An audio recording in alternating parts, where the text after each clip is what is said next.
Hello, everyone, and welcome back to Shadow Man Stories. I can picture some of you already in bed, maybe some of you just getting home from work. Wherever you are, whatever time it is, I'm glad you're here. If this helps you relax or sleep, please like and subscribe. It means a lot. Now, let's get you comfortable, and I'll tell you tonight's story.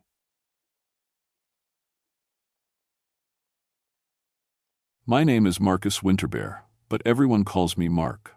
I'm a park ranger at Denali National Park in Alaska, and I've been doing this job for 15 years. I know these mountains like the back of my hand. I've rescued people in weather so cold your spit freezes before it hits the ground. I've tracked lost hikers through blizzards that would bury a house. My grandmother used to tell me stories about spirits in these mountains, but I never believed them until February 14th, 1971. I should tell you about myself first, so you'll believe what I'm about to tell you. I'm 39 years old, and my people are Inupiat. That means I've been living with cold and snow my whole life. Before I became a ranger, I taught soldiers how to survive in the Arctic. I know what cold can do to a person, and I know what bears can do too. My wife died 3 years ago in a plane crash. Since then, I live alone in a cabin 80 miles from park headquarters.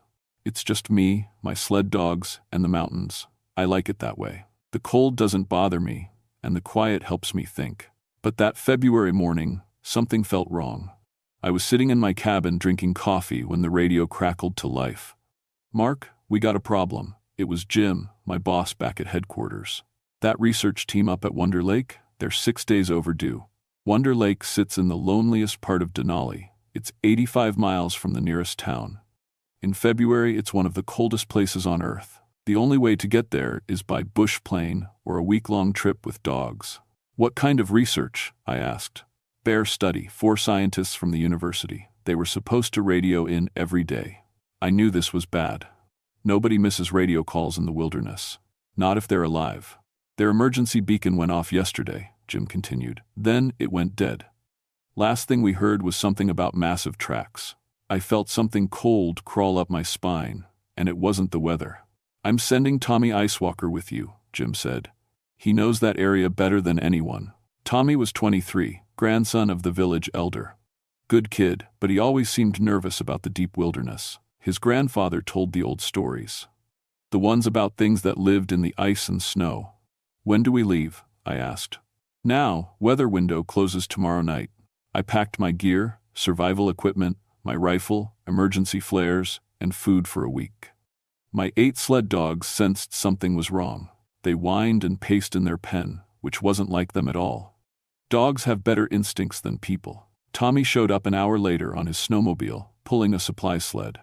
He looked pale, even for winter. "My grandfather doesn't want us to go," he said, not meeting my eyes. "Why not?" He pulled something from his pocket, a small carved bone amulet. "He gave me this, said the spirits are angry this winter." I didn't believe in spirits, but I respected the old ways.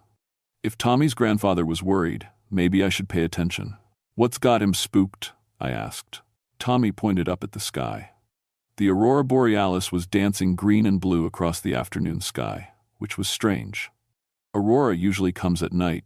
He says the lights are too bright this winter, too active. It means something big is waking up. As we prepared to leave, I noticed the ravens. Normally, they're everywhere around my cabin, looking for scraps. But today, there weren't any. Not one. In 39 years in Alaska, I'd never seen the ravens leave. We loaded the sleds and started the long journey to Wonder Lake. The snowmobiles roared to life, but my dogs still whimpered. The temperature was dropping fast, already 30 below zero, and getting colder. As we rode into the wilderness, I couldn't shake the feeling that something was watching us. The aurora danced overhead like a green fire, and the mountains seemed too quiet. Even the wind had stopped. Tommy rode ahead of me, his snowmobile leaving a trail in the perfect snow. Behind us, my dog team followed, but they kept looking over their shoulders like something was following us. 3 hours into the trip, Tommy stopped and pointed ahead. There, cutting across our path, were tracks in the snow. But these weren't ordinary tracks. They were huge. Bigger than any bear I'd ever seen, and something about them looked wrong. "Bear tracks," I said, trying to convince myself. Tommy shook his head. "Look closer." I got down and examined the prints. They were 18 inches long and looked like bear paws, but the shape was all wrong. They had too many toes, and the claws were too long. Worst of all, some of the prints looked almost like hands. How big would a bear have to be to make these? Tommy asked. I measured the stride with my arms. 12 feet.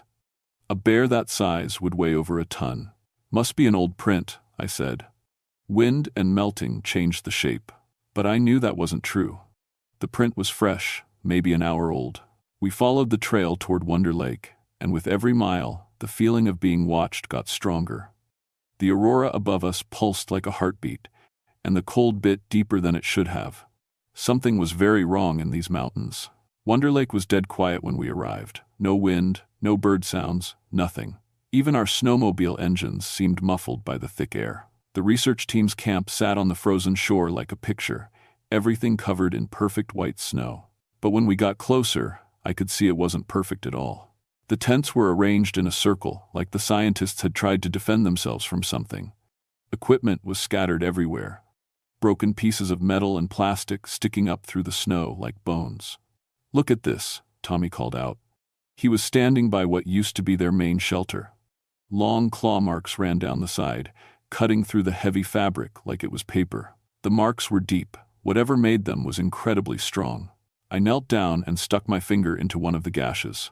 It went through the tent wall, through the insulation, and into the wooden support beam behind it. 6 inches deep. No bear does this, I said. We searched the camp carefully. Their food was still there, frozen solid but untouched. Their radio was smashed into pieces. Most strange of all, there was no blood anywhere. With all this damage, there should have been blood. Mark, Tommy's voice was shaky. Over here. He was standing about 50 yards from the camp, looking down at something in the snow. When I reached him, I saw what had scared him. It was Dr. Sarah Kodiak, one of the research team. I recognized her from the photo Jim had shown me.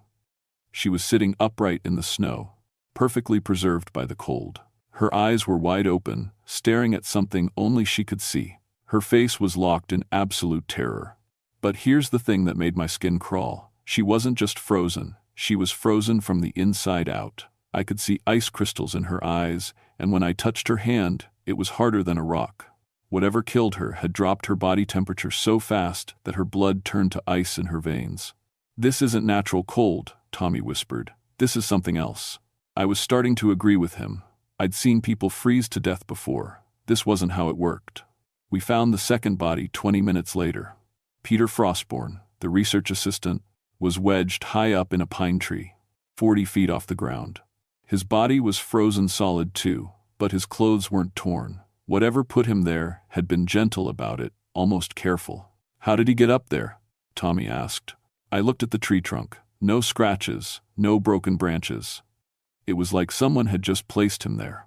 Something threw him, I said, but I didn't believe it myself.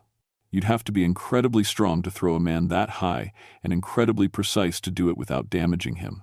That's when our equipment started acting strange. First, Tommy's snowmobile wouldn't start. Then mine died too. The engines just quit, even though they were running perfectly an hour before. Our radio started picking up weird sounds. Not static, but something that almost sounded like breathing. We need to find the other 2 researchers, I said, but my voice sounded smaller than I wanted. The tracks we'd been following led away from the camp toward a line of ice caves in the nearby cliffs. The prints were deeper now, like whatever was making them had gotten heavier or angrier. We followed them on foot, carrying our emergency gear. My dogs whined and pulled against their harnesses, trying to go back to the camp. I'd never seen them act like that. The temperature was dropping fast. My breath came out in white clouds that turned to ice crystals and fell to the ground like broken glass. Tommy was chanting something under his breath in Inupiat, prayers, maybe, or protective words his grandfather had taught him. My family has stories about this place, he said as we walked. Old stories. About something that lives in the ice caves. Something that comes out when the aurora lights are strong. What kind of something? He stopped walking and looked at me. Tornarsuk, the great bear spirit. It walks like a man and feeds on life itself. Before I could answer, we heard a sound that made my blood freeze. It was a roar, but not from any animal I knew. It was deeper than a bear, louder than thunder, and it seemed to come from everywhere at once. The sound bounced off the mountains and rolled across the frozen lake like an avalanche. And it was getting closer. Tommy grabbed my arm. "It knows we're here." "Bears don't know anything," I said, but my hand was already reaching for my rifle. "This isn't a bear." The aurora above us suddenly flared bright green, so bright it hurt to look at. The light pulsed in rhythm with my heartbeat, and I could swear I saw something moving in it, a huge shadow passing behind the green fire in the sky. That's when we found the third researcher. Dr. Chen was alive, but barely. We discovered him huddled in a supply cache about half a mile from the main camp. He was awake but not responding, his eyes staring at nothing. His skin was blue from cold, even though he was bundled in Arctic gear. When I touched his shoulder, he suddenly grabbed my wrist with strength I didn't know he had. "It speaks in the cold," he whispered, his voice like breaking ice. "It knows our thoughts. It's been waiting for us." "Dr. Chen, where's Dr. Martinez? Where's the fourth member of your team?" But Chen just kept staring and repeating the same words over and over. "It speaks in the cold. It knows our thoughts." Tommy found Dr. Martinez's journal in the cache. The last entry was dated 3 days ago. Asterisk. Day 18. "The creature has been watching us for weeks. We hear it moving around the camp at night, but when we look, there's nothing there. The temperature drops whenever it gets close. Thompson's equipment shows readings that don't make sense, negative heat signatures, electromagnetic distortions. Whatever this thing is, it's not natural. It's not even from this world." Asterisk. The journal had other entries too, describing weeks of stalking by something they couldn't see clearly. Equipment failures. Nightmares that all 4 researchers shared. The same nightmare. Of a giant bear that consumed the aurora itself. As I read, the temperature inside the cache started dropping. Our breath began forming clouds, even though we were inside an insulated shelter with a propane heater running full blast. "Mark," Tommy said quietly, "look outside." Through the small window, I could see a shadow moving across the snow. It was huge, at least 12 feet tall when it stood upright. It moved without sound, gliding across the ground like it weighed nothing at all. 2 blue lights gleamed where its eyes should be, and they were staring right at us. Dr. Chen stopped whispering and looked directly at me. "It's here," he said, and smiled with frozen lips. "It's finally here." The shadow outside disappeared the moment I blinked, like it was never there at all. But the temperature kept dropping. Inside our heated shelter, ice began forming on the walls. Dr. Chen's breathing got slower and slower. Even though we wrapped him in every blanket we could find, his skin turned from blue to white, and his pulse got so weak I could barely find it. "We need to get him to a hospital," I said. Tommy shook his head. "Look at him, Mark. Really look."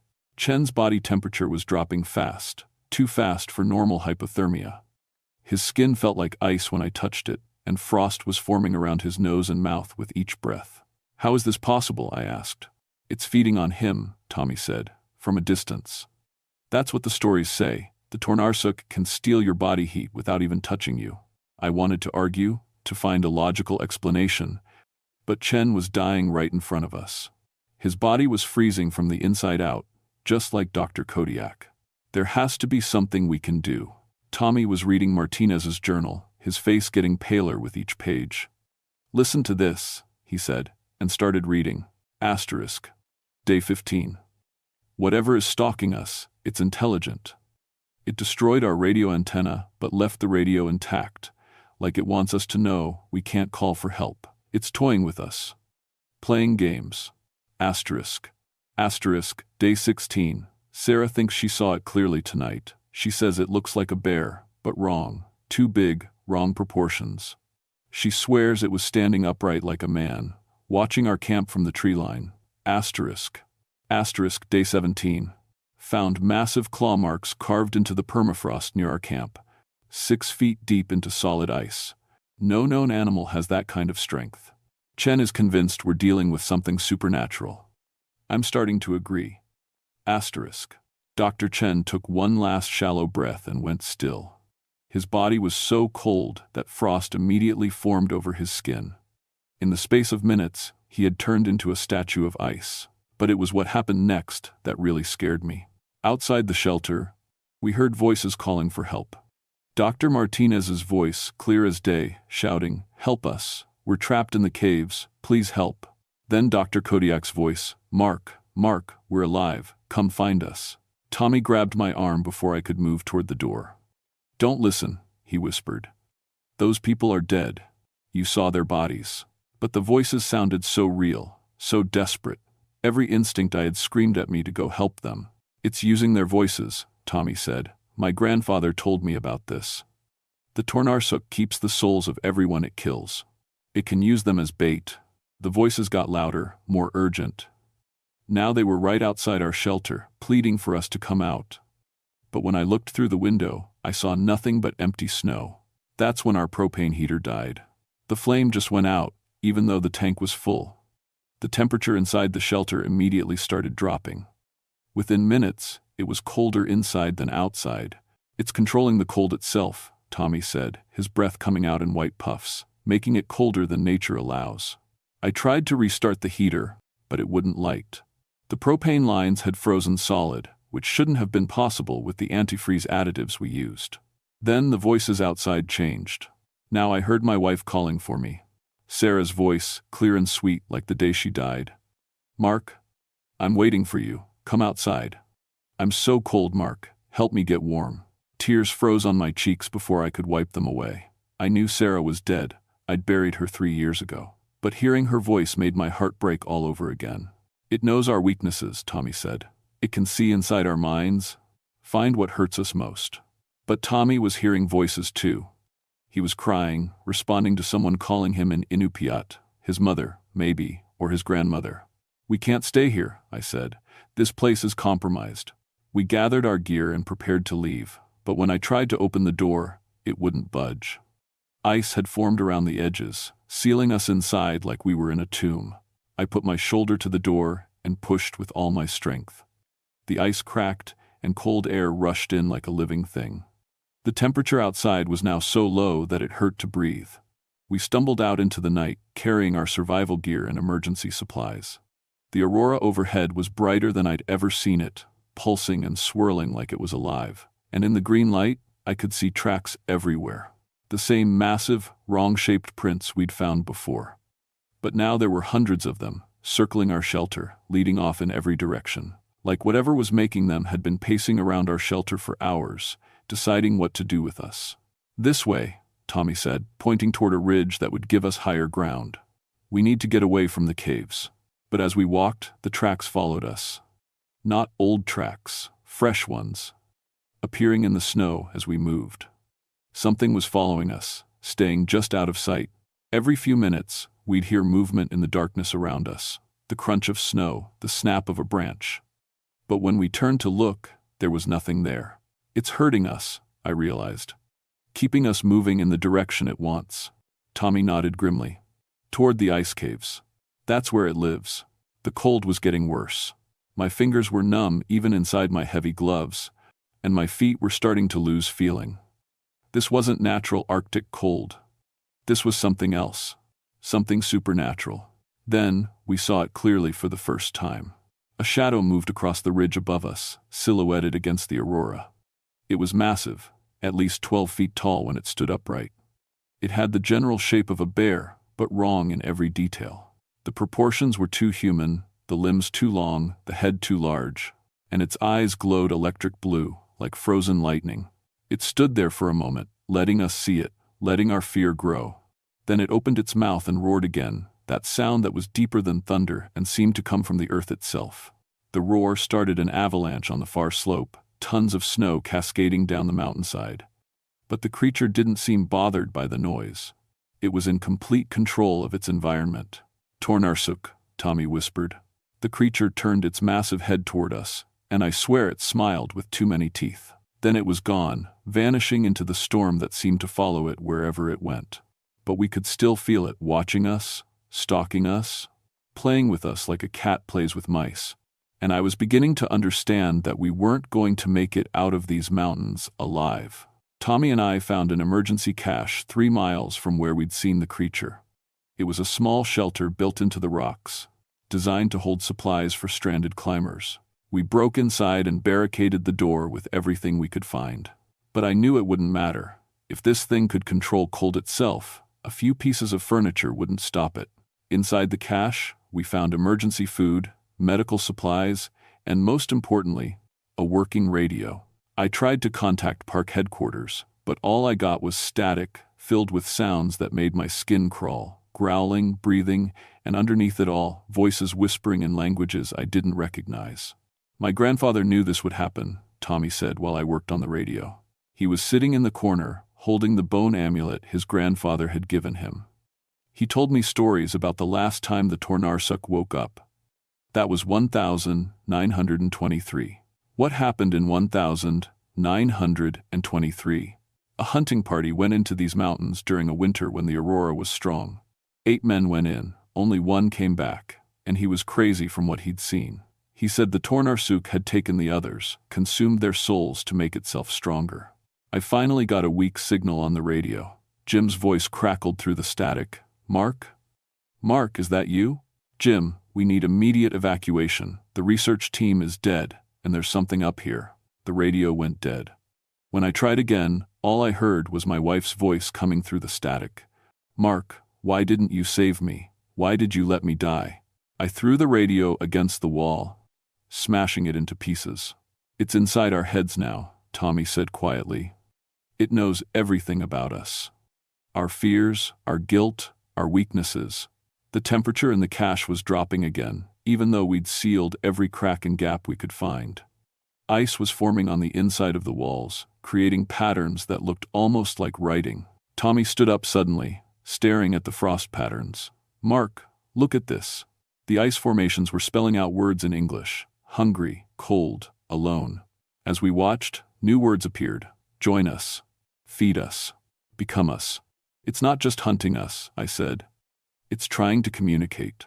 My grandfather said the Tornarsuk feeds on life force, Tommy said. But what it really wants is to not be alone. It's been trapped in these mountains for thousands of years, and it's trying to collect companions. The words in the ice changed again. Tommy. Mark. Friends. Tommy pulled out his knife and started carving symbols into the wooden wall of the cache. Ancient Inupiat protective marks, the same ones his ancestors had used. This might buy us some time, he said, but it won't stop it. To really stop the Tornarsuk, someone has to complete the banishment ritual. What ritual? Tommy's hands were shaking as he carved. The one my great-grandfather used in 1923. But it requires a sacrifice. Someone has to give their life willingly to create a protective barrier around the survivors. Before I could respond, the walls of the cache started shaking. Something was outside, something massive, testing the strength of our shelter. Then the roof began to bend inward, metal groaning under incredible weight. It's on top of us, I whispered. Suddenly, the shaking stopped. In the silence, we heard footsteps circling the cache. But these weren't normal footsteps. They were too heavy, too slow, too deliberate. Each step shook the ground like a small earthquake. Then it spoke. The voice came from everywhere at once, through the walls, through the floor, through the air itself. It sounded like grinding glaciers, like ice breaking apart in the spring. I have been alone for so long, it said in perfect English. So cold, so hungry. You will stay with me. You will keep me warm. We're not staying anywhere with you, I called out, trying to sound braver than I felt. The creature laughed, a sound like an avalanche. You have no choice. This mountain is my domain. The cold is my weapon. You cannot leave. To prove its point, the temperature dropped another 20 degrees in seconds. The water in our supplies froze solid, and frost began forming on our skin. Your friends tried to leave, the voice continued. The woman in white coats, the man with cameras, they ran and ran, but the cold caught them. The cold always catches them. Tommy was chanting now in Inupiat, his voice getting stronger with each word. The bone amulet in his hand was starting to glow with a soft blue light. The creature noticed. Ah, the old words, the old protections. Your great-grandfather knew those words too. They did not save him. My great-grandfather banished you, Tommy said, still chanting. He trapped me, the creature corrected. But traps can be broken. I grow stronger with each soul I take. Soon I will be strong enough to leave these mountains, to hunt in the warm lands below. The walls of the cache began to crack. Ice was forming in the gaps, expanding and splitting the metal like it was made of paper. "You're going to destroy this whole shelter," I said. "I am going to free you from it," the creature replied. "Free you from your flesh, from your warmth, from your pain.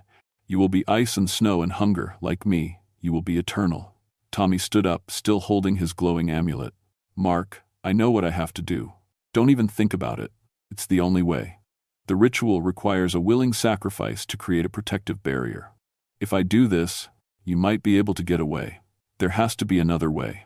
Tommy smiled sadly. "My whole family has been waiting for this moment. We've been the guardians for generations, keeping this thing contained. It's my turn now." The cache walls finally gave way. Metal and wood exploded inward as something enormous forced its way inside. And there it was, the Tornarsuk in all its terrible glory. It was 12 feet tall and covered in thick white fur that seemed to absorb light rather than reflect it. Its body was like a massive bear's, but the proportions were all wrong: the limbs too long, the torso too wide, the head too intelligent. Its eyes were electric blue and completely alien, showing an intelligence that was ancient and hungry and utterly without mercy. When it smiled, I saw rows of teeth like icicles. "Hello, little warm ones," it said. Tommy raised his amulet and shouted something in Inupiat. The bone carving flared with brilliant blue light, and the creature actually took a step backward. "The old magic," it hissed. "But you are just one boy. Your great-grandfather had 8 warriors with him." "I don't need 8 warriors," Tommy said. "I just need to be willing." He stepped toward the creature, still chanting, still holding the amulet high. The Tornarsuk snarled and reached for him with claws like frozen daggers. But Tommy was ready. He completed the chant and grabbed the creature's massive paw with his bare hands. The effect was immediate. Both Tommy and the Tornarsuk froze in place, locked together like statues. Blue light spread from the amulet up Tommy's arm, across his body, and into the creature. "Mark," Tommy said through gritted teeth. "Run, now." The Tornarsuk roared in frustration and pain. The blue light was binding it, creating a supernatural barrier it couldn't break. But it was killing Tommy. I could see the life draining from his face as the ritual consumed him. "I won't leave you," I said. "You have to. Someone needs to tell the story. Someone needs to warn people." The creature tried to pull away from Tommy, but the blue light held them together. "This will not hold me forever, boy. When you die, I will be free." "Maybe," Tommy gasped. "But it'll hold you long enough." He looked at me one last time. "Tell my grandfather I did my duty. Tell him the old ways still work." Then the blue light flared so bright I had to close my eyes. When I opened them again, Tommy was gone. In his place was a statue of ice, still holding the bone amulet, still touching the Tornarsuk's paw. The creature was trapped, locked in ice, but its blue eyes were still moving, still watching me with ancient hunger. "This is not over," it said, its voice now distant and echoing.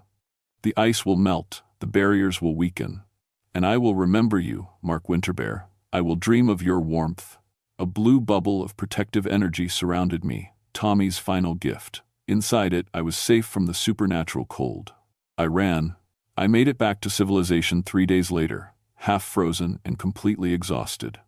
A rescue helicopter found me wandering on the main park road, babbling about monsters and ice caves. They said I was delirious from hypothermia and exposure.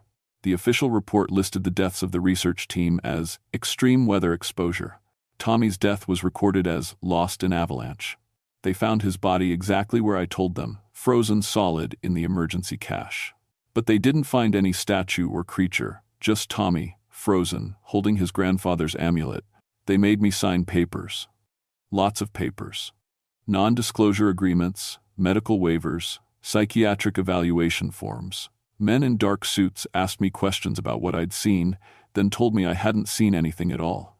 The area around Wonder Lake was permanently closed to researchers. Official reason: geological instability and extreme weather patterns. But I know the truth. The creature is still there, trapped in ice but not destroyed.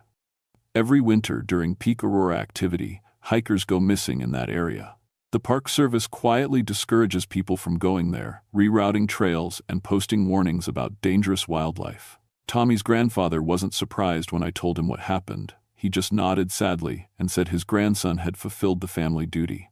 Then he gave me something, another bone amulet, just like Tommy's, "You're part of the watch now," he said. "The Tornarsuk will sleep for a while, but it will wake again. When it does, someone needs to be ready."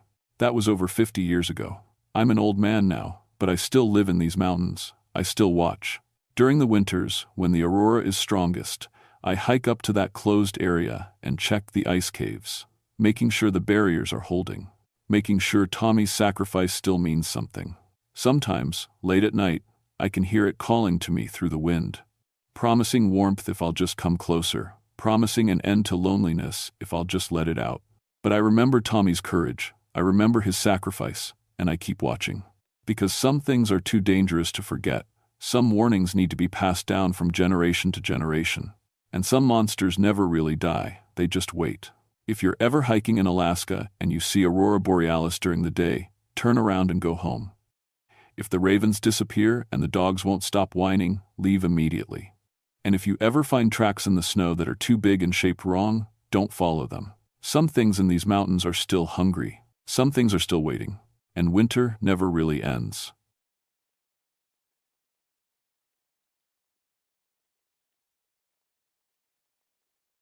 My name is Jackson Moonwalker, but everyone calls me Jack. I'm a park ranger for Gates of the Arctic National Park in Alaska, and I've been doing this job for 17 years. My people, the Gwich'in, have lived in this land for thousands of years. My grandfather used to tell me stories about things that hunt in the endless summer light, but I never believed him. Until July 15, 1979. That was the day I learned my grandfather's stories weren't just stories, they were warnings. I was flying my bush plane over the northern Brooks Range, about 200 miles above the Arctic Circle. It was the middle of summer, which means the sun never sets up here.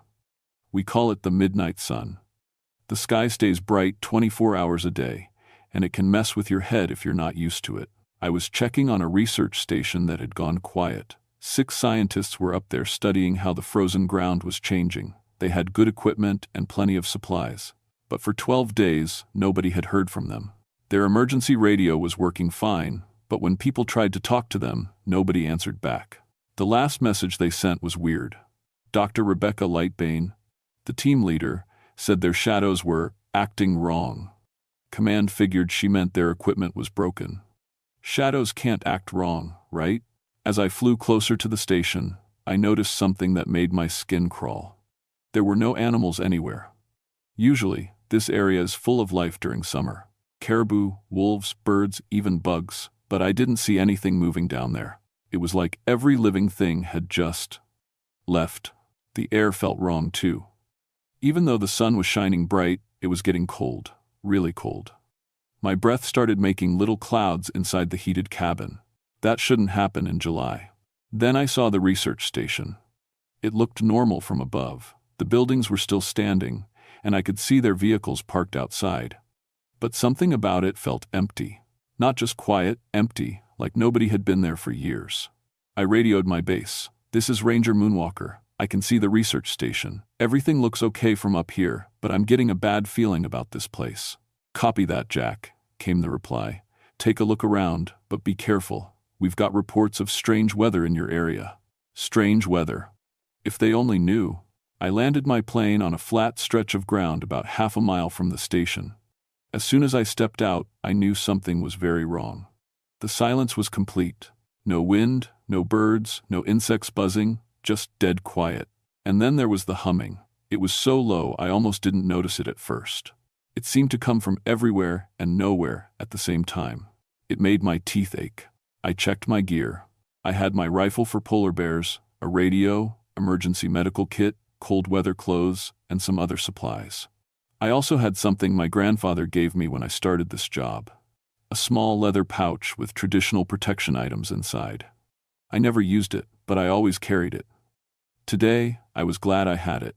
The walk to the station felt like it took forever, even though it was only half a mile. With every step, the wrongness got stronger. The sun was shining bright, but I felt like I was walking into a dark place. When I got close to the main building, I saw something that made me stop dead in my tracks.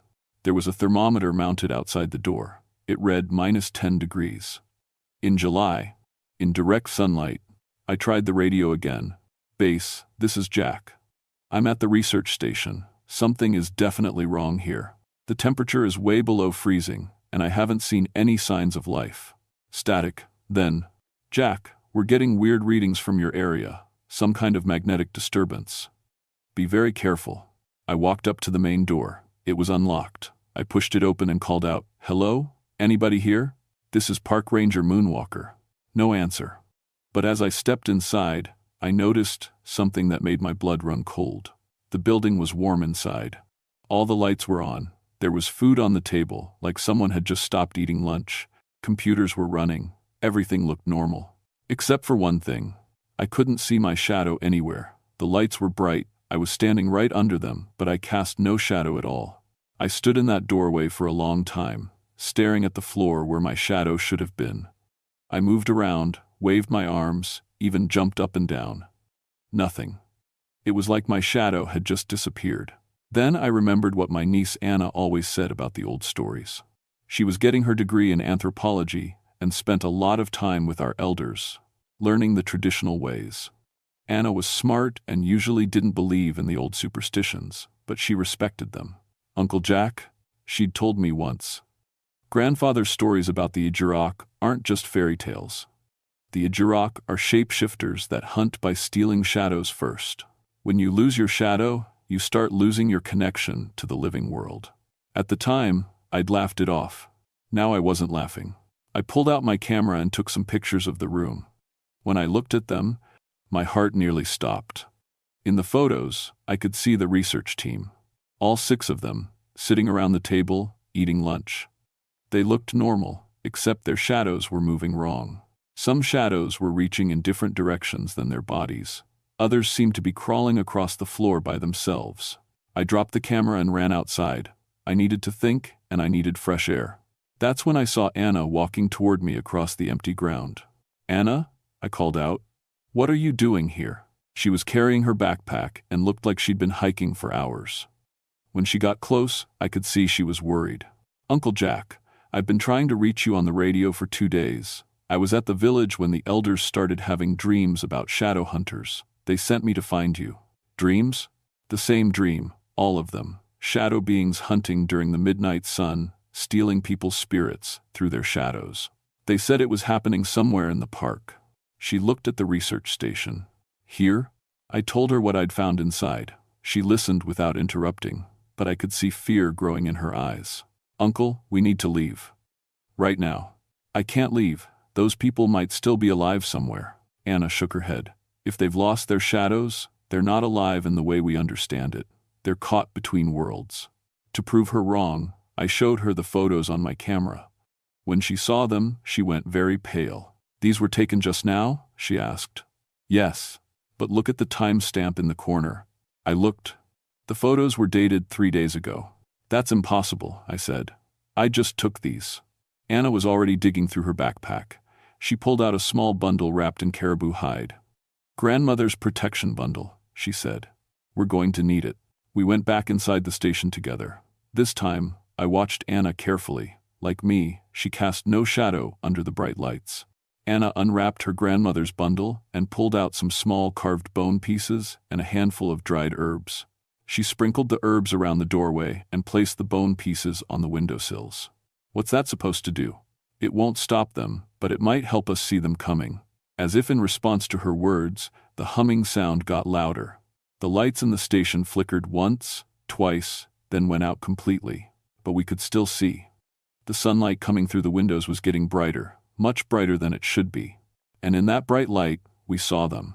Shadows. Dozens of them, moving across the walls and floor. But there was nobody there to cast these shadows. They were moving by themselves, like black creatures made of darkness. One shadow reached toward Anna. She grabbed my arm and pulled me away from it. "Don't let them touch you," she whispered. "If they touch you, they can pull your shadow completely away from your body." We backed toward the door, but more shadows were sliding across the floor, blocking our path. They moved like they were alive, like they were hunting us. That's when I heard the voice. It came from everywhere at once, like the humming, but it was definitely a human voice. A woman's voice. "Help us," it said. "Please help us." I recognized it. Dr. Rebecca Lightbane, the research team leader. "Where are you?" I called out. We're right here, but we We can't get back. Anna grabbed my sleeve. Don't listen to it, Uncle. That's not really her anymore. But the voice kept calling. Jack, please. We're trapped. The shadows. They took our shadows, and now we can't get back to our bodies. Help us. I looked around the room. I could see the research team in the photos, sitting at the table. But when I looked at the table itself, it was empty. Where are your bodies? I asked the voice. We don't know. Somewhere between the light and the dark, somewhere between alive and dead. The shadows on the walls were moving faster now, swirling around us like a storm made of darkness. The temperature was dropping fast. I could see my breath, and Anna was shivering. We need to get out of here, she said. But when we looked toward the door, there was a shadow standing in it. A shadow in the shape of a person, but no person was there to cast it. The shadow raised one arm and pointed at us. Then it spoke with Dr. Lightbane's voice. You can't leave. Not until you join us. Not until the shadow harvest is complete. The shadow in the doorway didn't move like a normal shadow should. It stepped toward us, its feet making soft scraping sounds on the floor, like fingernails dragging across wood. Behind it, more shadows started pouring into the room. Anna whispered something in the old language and threw more herbs from her grandmother's bundle. Where the herbs landed, the shadows pulled back, but only for a few seconds. That won't hold them for long, she said. We need to find another way out. I looked around the station. There were windows, but they were high up and small. The only real exit was the door, and that was blocked by what looked like an army of living shadows. Then I remembered something from my training. Research stations like this always have emergency exits. I found a metal door at the back of the building that led to a small storage room. From there, another door led outside. This way, I said. But as we moved toward the back door, the shadows followed us. They flowed across the walls and floor like black water, always staying between us and any way out. The voice of Dr. Lightbane spoke again, but now it sounded different. Colder. You cannot escape, Jackson Moonwalker. We know you. We know your family. We know about your grandfather. What about my grandfather? He was here before. In 1943, he tried to stop us then, too. Anna looked at me with wide eyes. Uncle, grandfather never told us about that. Your grandfather was young then, the voice continued. Foolish. He thought the old ways could protect him. But we are older than the old ways. We are older than your people. We are older than the ice. More shadows were moving now, and they weren't just on the walls anymore. They were standing up from the floor, taking the shape of people. I could see the research team, all 6 of them, but they were made of shadow, not flesh. The shadow that looked like Dr. Lightbane stepped closer. We are the Ijirak, the shadow hunters. We have waited so long for the midnight sun to return with this strength. The barriers between worlds grow thin when day never ends. Anna pulled out a small knife and cut her palm. Blood dripped onto the floor. Where it landed, the shadows couldn't go. They hissed and pulled back like the blood was burning them. Blood of the people who belong to this land, she said to me. It's the only thing that really stops them. How much blood do we have? She looked at her cut palm. Not enough. The shadow of Dr. Lightbane laughed. The young one knows the old ways. Good. That will make her more useful when she joins us. What do you want? I asked. We want to return to the world of the living. For too long we have been trapped in the shadow realm, existing only when someone casts a shadow during the endless day. But now, with enough life force, enough human shadows, we can become solid again. We can walk in both worlds. And you need us to do that. We need everyone. The research team was not enough. We need the whole village. We need the children. That's when I got angry. Really angry. Nobody threatens Gwitch and children. Not while I'm alive. I pulled out my rifle. Let us go, or I start shooting. The shadow thing that used to be Dr. Lightbane smiled. I could see its teeth, black as the deepest night. Bullets cannot harm us, Ranger. We are not made of flesh anymore. To prove it was wrong, I aimed and fired right at its chest. The bullet went straight through the shadow and smacked into the wall behind it. The shadow didn't even flinch. See, it said. But thank you for the noise. It will help call the others. Outside, I heard something that made my blood freeze. The sound of my airplane engine starting up. Anna and I ran to the window. My plane was moving across the ground by itself. There was nobody in the pilot's seat, but I could see a shadow sitting there, working the controls with shadow hands. "They're cutting off our escape route," Anna said. The plane lifted off and flew away into the endless bright sky. "Now you are truly alone with us," said the shadow of Dr. Lightbane, "just as we wanted." More shadows were rising from the floor now. Not just the research team, but others. Dozens of others. Some looked like people in old-fashioned clothes. Some looked like Gwich'in hunters from long ago. "How long have you been doing this?" I asked. "Since the first humans came to this land. We feed during the midnight sun, when the barriers are weakest. Most years we can only take one or two. But this year is special. This year the sun burns brighter and longer. This year we can take everyone." Anna was backing away from the shadows, but there wasn't anywhere left to go. We were pressed against the far wall of the station. "Uncle," she whispered, "I'm going to try the old ritual, the one grandmother taught me. But it requires a sacrifice." "What kind of sacrifice?" "The old kind, blood and spirit." I didn't like the sound of that. "Anna, no. It's the only way to save the village. The only way to stop them from taking the children." The shadows were moving closer. The temperature in the room was dropping so fast that frost was forming on the windows. My fingers were getting numb, and Anna's lips were turning blue. One of the shadow people reached out toward Anna's face. She slashed at it with her bloody knife, and where her blood touched the shadow, it screamed and pulled back. "They're afraid of our blood," she said, "but only while we're alive. Once they take our shadows completely, our blood won't help anymore." I could feel something happening to me. A coldness that started in my chest and spread outward. When I looked down, I saw my shadow flickering in and out of existence like a dying light bulb. "Anna, I'm losing my shadow." She looked at me, and her face went white. "Mine too." The shadow of Dr. Lightbane laughed again. "Yes, soon you will join us. Soon you will help us harvest the rest of your people." But Anna was already moving.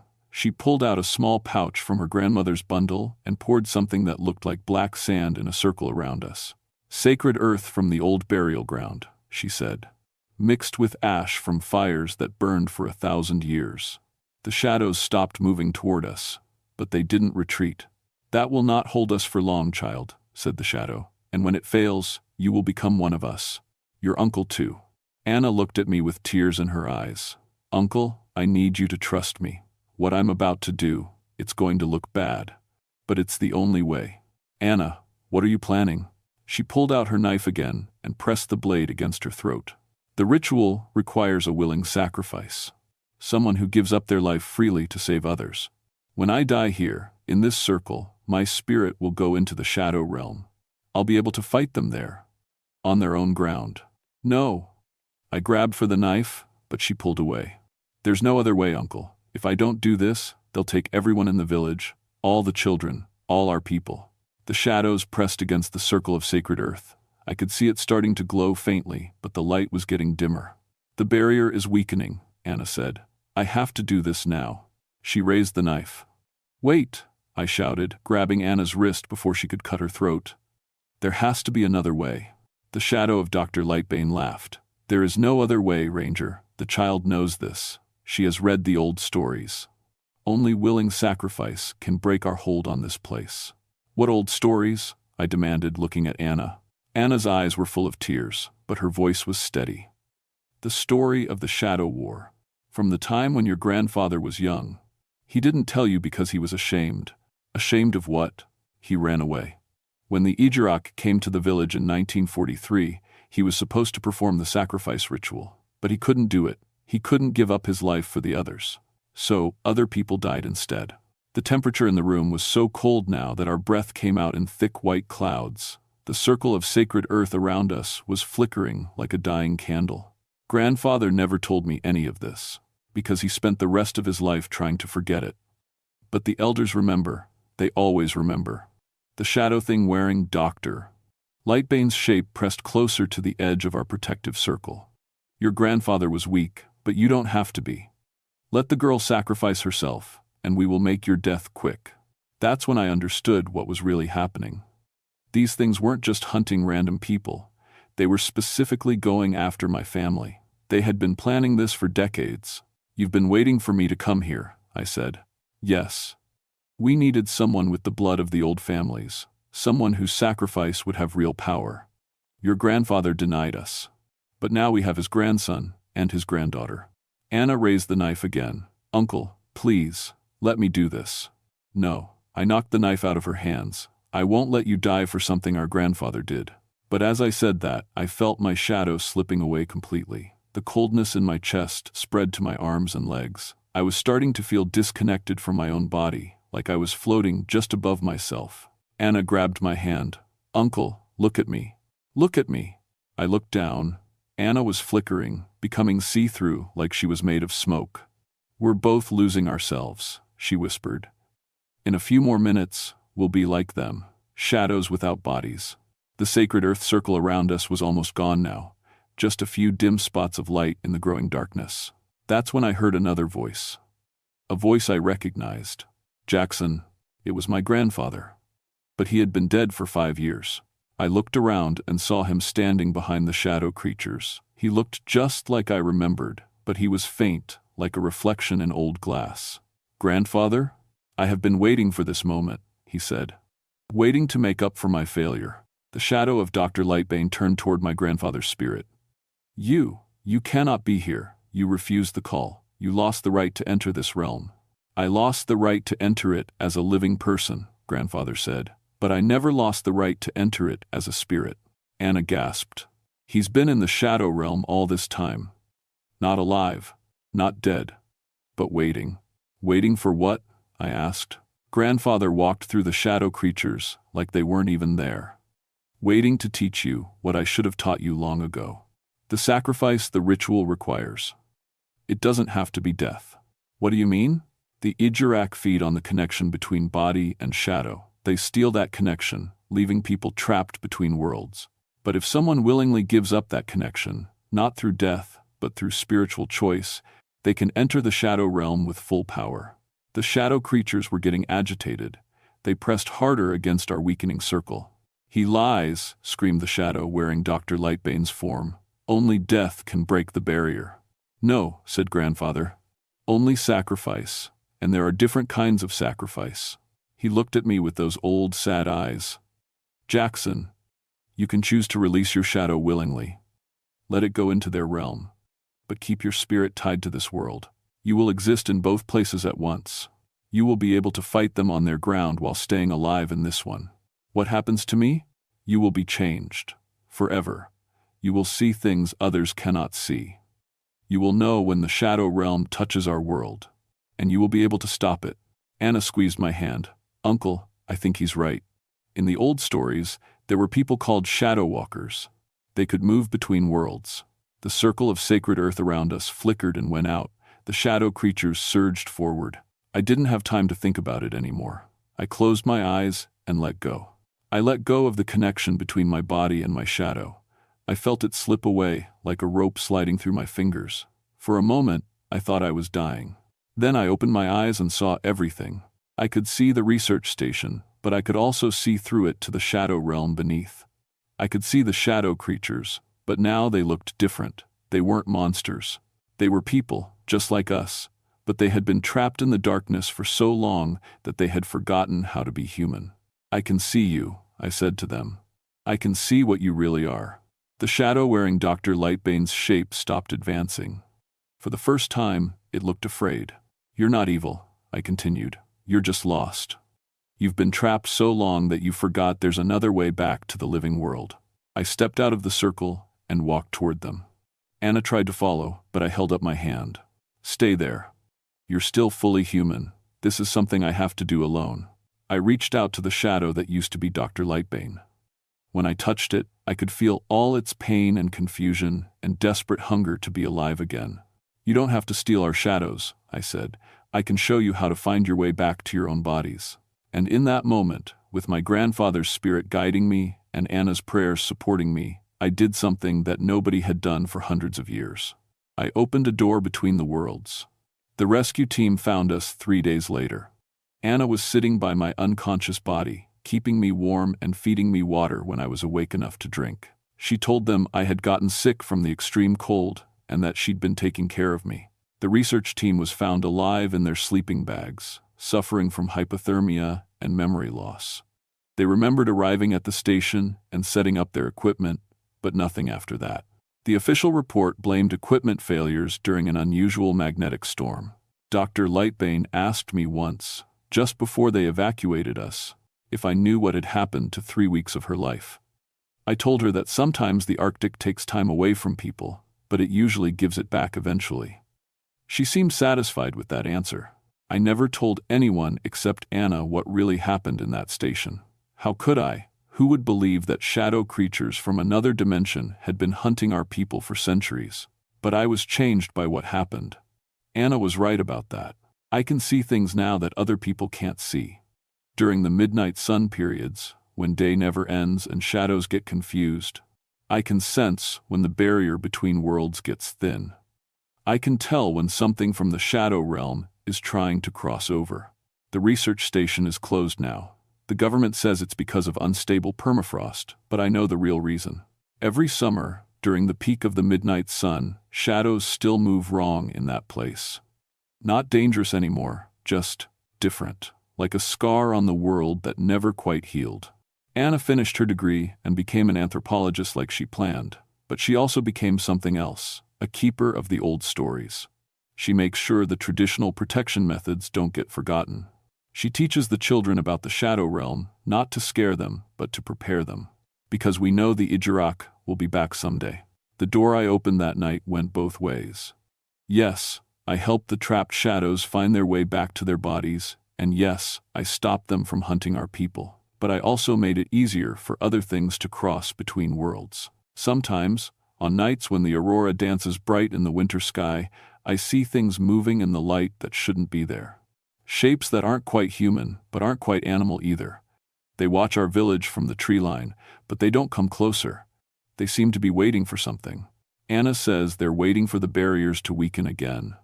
She says that climate change is affecting more than just the weather up here. It's affecting the spiritual balance of the land. The old protections that our people maintained for thousands of years are getting harder to keep in place. We've started training others. Young people who have the right bloodline, the right spiritual strength. We teach them the traditional ways, but we also teach them about the shadow realm. We prepare them for the day when something bigger and hungrier than the Ijurak decides to cross over. Because that day is coming. I can feel it in my bones during the dark winter months, and I can see it in the strange movements of light during the endless summer days. My grandfather's spirit visited me one more time, about a year after the incident at the research station. He looked peaceful, finally free of the guilt he'd carried for so long. "You did well, Jackson," he told me. "You found the better way." "What happens now?" I asked him. "Now you watch. You guard. You protect our people the way I couldn't." "For how long?" He smiled, and for a moment he looked the way he had when I was a small child, before age and regret had worn him down. "For as long as the shadow realm touches our world, for as long as the midnight sun shines, for as long as our people need protection." Then he faded away, and I knew I wouldn't see him again. He had found his peace at last. But my work was just beginning. Every summer, when the sun circles the sky without setting and shadows start acting strange, I pack my gear and head out into the wilderness. I check the old sacred sites, the places where the barrier between worlds has always been thin. I watch for signs of new intrusions from the shadow realm. And every summer, I find them. Usually small things. A tree that casts 3 shadows instead of 1. A creek that reflects light from the wrong direction. Animal tracks that show up in photographs, but disappear when you look directly at them. I deal with these problems quietly, using the methods Anna and I have developed.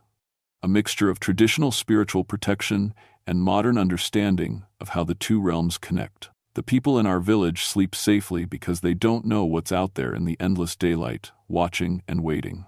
That's how it should be. That's how it has to be. Because I learned something important that night in the research station. The shadow realm isn't evil, and the things that live there aren't monsters. They're just hungry and desperate and lost. But hunger and desperation can be just as dangerous as evil. Maybe more dangerous, because you might feel sorry for them right up until they devour you. So I watch, and I guard, and I keep the barriers strong. And when the time comes, when something really dangerous tries to cross over from the shadow realm, I'll be ready. Anna will be ready too. Because we are the shadow walkers now. We stand between the worlds, protecting both sides from each other. It's not the life I expected when I became a park ranger, but it's the life my people need me to live. And on quiet nights, when the aurora dances green and gold across the star-filled sky, I think I can hear my grandfather's voice carried on the wind, telling me I'm doing good work. That's enough for me. That has to be enough.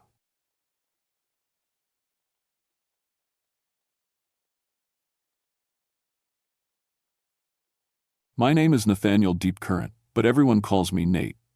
I'm a ranger with the National Park Service, and for the past 15 years, I've been watching over Glacier Bay in Alaska. It's not like other parks where families come to camp and hike. This place is wild and dangerous, surrounded by ice mountains that drop chunks the size of houses into the freezing water without warning. I live on my boat year-round because that's the only way to keep an eye on this place. The Ranger's Pride is a tough 45-foot vessel that can handle the rough waters and floating ice. She's got everything I need: radio, depth finder, emergency gear, and enough fuel to reach any corner of the bay. I know these waters better than most people know their own backyard. Before I came here, I spent 12 years in the Coast Guard. I was in the Pacific during the war, pulling sailors out of burning ships and navigating through enemy waters. I thought I'd seen everything the ocean could throw at me. But Glacier Bay taught me there are things in the deep water that no training can prepare you for. The local Tlingit people have stories about this place. They call it the home of Kosh Da Ka, a sea monster that lives under the ice. Old fishermen would warn me about certain areas where boats shouldn't go, especially when the glaciers are calving. I always listened politely, but I never believed them. I was wrong. August 3rd, 1955. That's the date everything changed for me. The research vessel, Northern Pioneer, had been missing for 8 days. The marine biology team was supposed to be studying how the glaciers affect sea life. Their last radio message mentioned a massive underwater disturbance near Marjorie Glacier. Then nothing. I knew Dr. Marina Deepwater and her team, good people, careful scientists who understood the dangers of working in glacier waters. When they didn't check in, I knew something was very wrong. The morning I went looking for them, the bay felt different. Normally, you'd see seals sunning on ice floes and hear the calls of gulls and eagles, but that day, the water was eerily quiet. No birds, no seals, no whales. Even the usual creaking and groaning of the ice seemed muffled. Joseph Stormtide met me at the dock in Gustavus. He's a Tlingit fishing guide who knows these waters as well as I do. His grandfather taught him the old ways of reading the sea and sky. Joseph had agreed to help with the search, but I could see the worry in his eyes. "You sure about this, Captain?" he asked as we loaded supplies. My grandfather always said there are times when the sea spirits get angry. The signs are all wrong today. I checked my equipment one more time.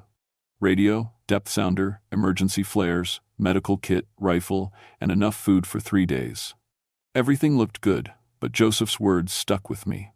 In all my years on the water, I'd learned to trust the instincts of people who'd lived here their whole lives. As we headed into the bay, the fog started rolling in. This wasn't normal morning mist. It was thick and strange, with an odd blue-green tint. The water beneath us looked darker than usual, almost black in some places. My depth finder was acting up, showing readings that didn't match my charts. "Something's not right," Joseph said quietly, watching the fog swirl around us. "The water feels angry." I thought he was just nervous. But as we got deeper into the bay, I started feeling it too. It was like the ocean itself was holding its breath, waiting for something terrible to happen. We found the Northern Pioneer 3 hours later, anchored near the face of Marjorie Glacier. From a distance, everything looked normal. The boat sat steady in the water, all her equipment intact, no obvious damage visible above the waterline. But as we got closer, the wrongness became clear. There was no one on deck. No response to our radio calls, no movement at all. "Hello, Northern Pioneer," I called through my bullhorn. "This is Ranger Deepcurrent. Anyone aboard?" Silence. We tied up alongside, and I climbed aboard with Joseph right behind me. The deck was clean and organized, like the crew had just stepped away for a moment. Coffee was still warm in the galley. Beds were made. Research equipment hummed quietly. But in the main cabin, we found the ship's log. Dr. Deepwater's handwriting filled the last few pages, and what I read made my blood run cold. Asterisk. Day 12. The sonar contacts are getting stronger. Something massive is moving under the glacier. The underwater cameras caught images of what look like scales, but they're huge, each one the size of a dinner plate. Tom thinks we should leave, but this could be the discovery of the century. Asterisk. Asterisk. Day 14.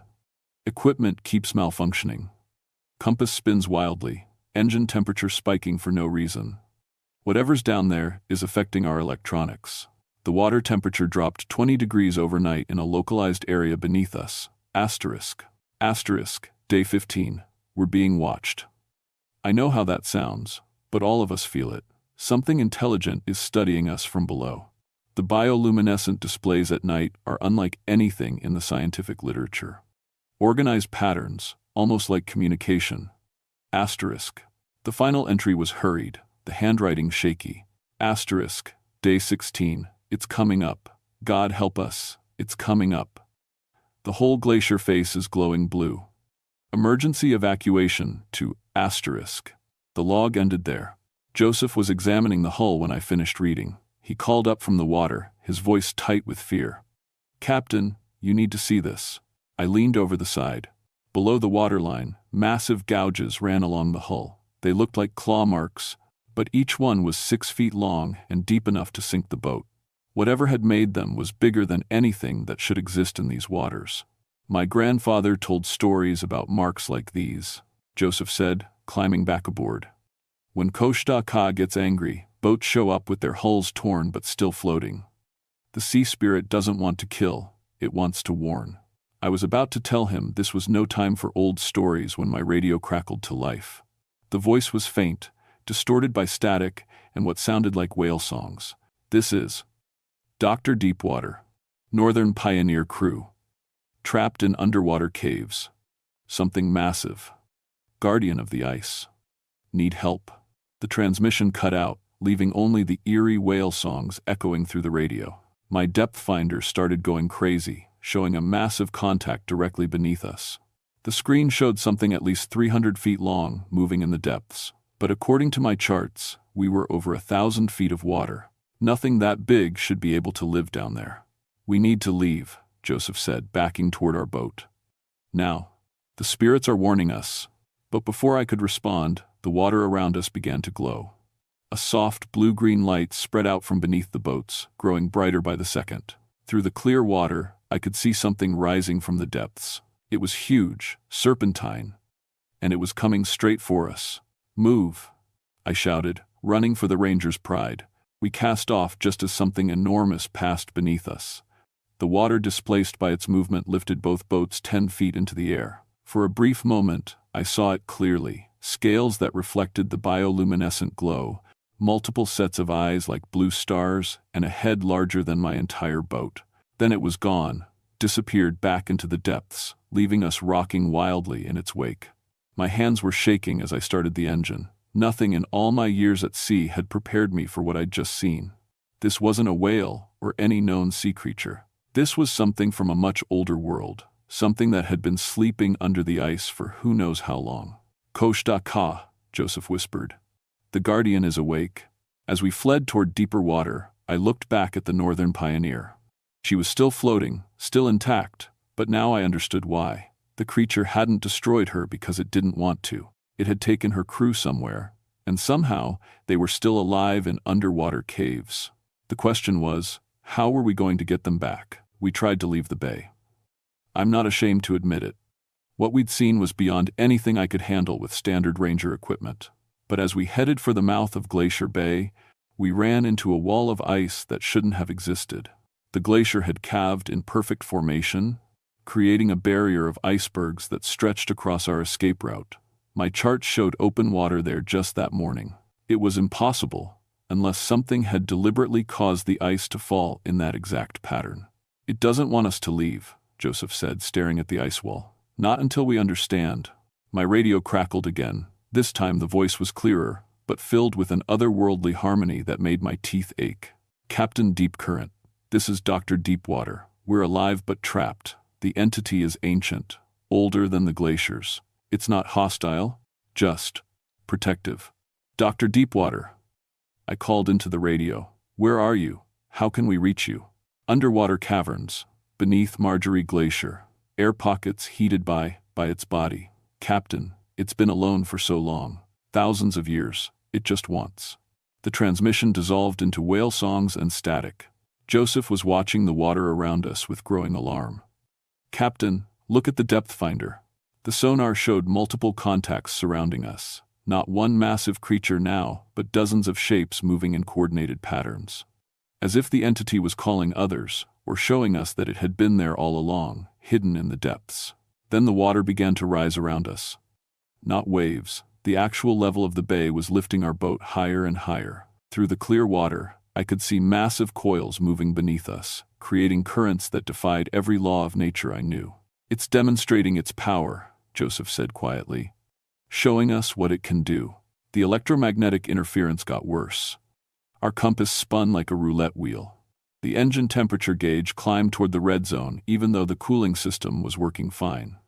Even my watch stopped working, the hands frozen at 3:17. That's when I saw the first body. It was floating face down about 50 yards away, wearing the yellow survival suit of the Northern Pioneer's crew. I gunned the engine toward it, but as we got closer, I realized something was wrong. The body wasn't floating, it was suspended in the water, held in place by something beneath. "Don't touch it," Joseph warned. "It's not what you think." As we watched, the figure slowly turned to face us. It was Tom Bradley, the Northern Pioneer's engineer.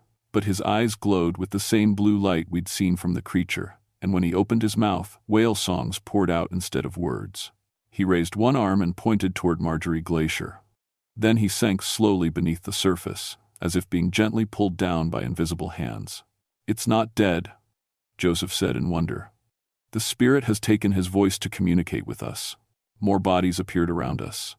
The entire crew of the Northern Pioneer, all floating in the same impossible way, all pointing toward the glacier. Their eyes glowed with that ethereal blue light, and they moved in perfect unison, like dancers performing an underwater ballet. Then they were gone, vanished back into the depths, leaving us alone with our fear and confusion. My radio came alive with voices. Not distorted this time, but crystal clear. "Nate," it was Dr. Deepwater, but speaking with impossible calm. "You have to understand, it's not a monster, it's a guardian.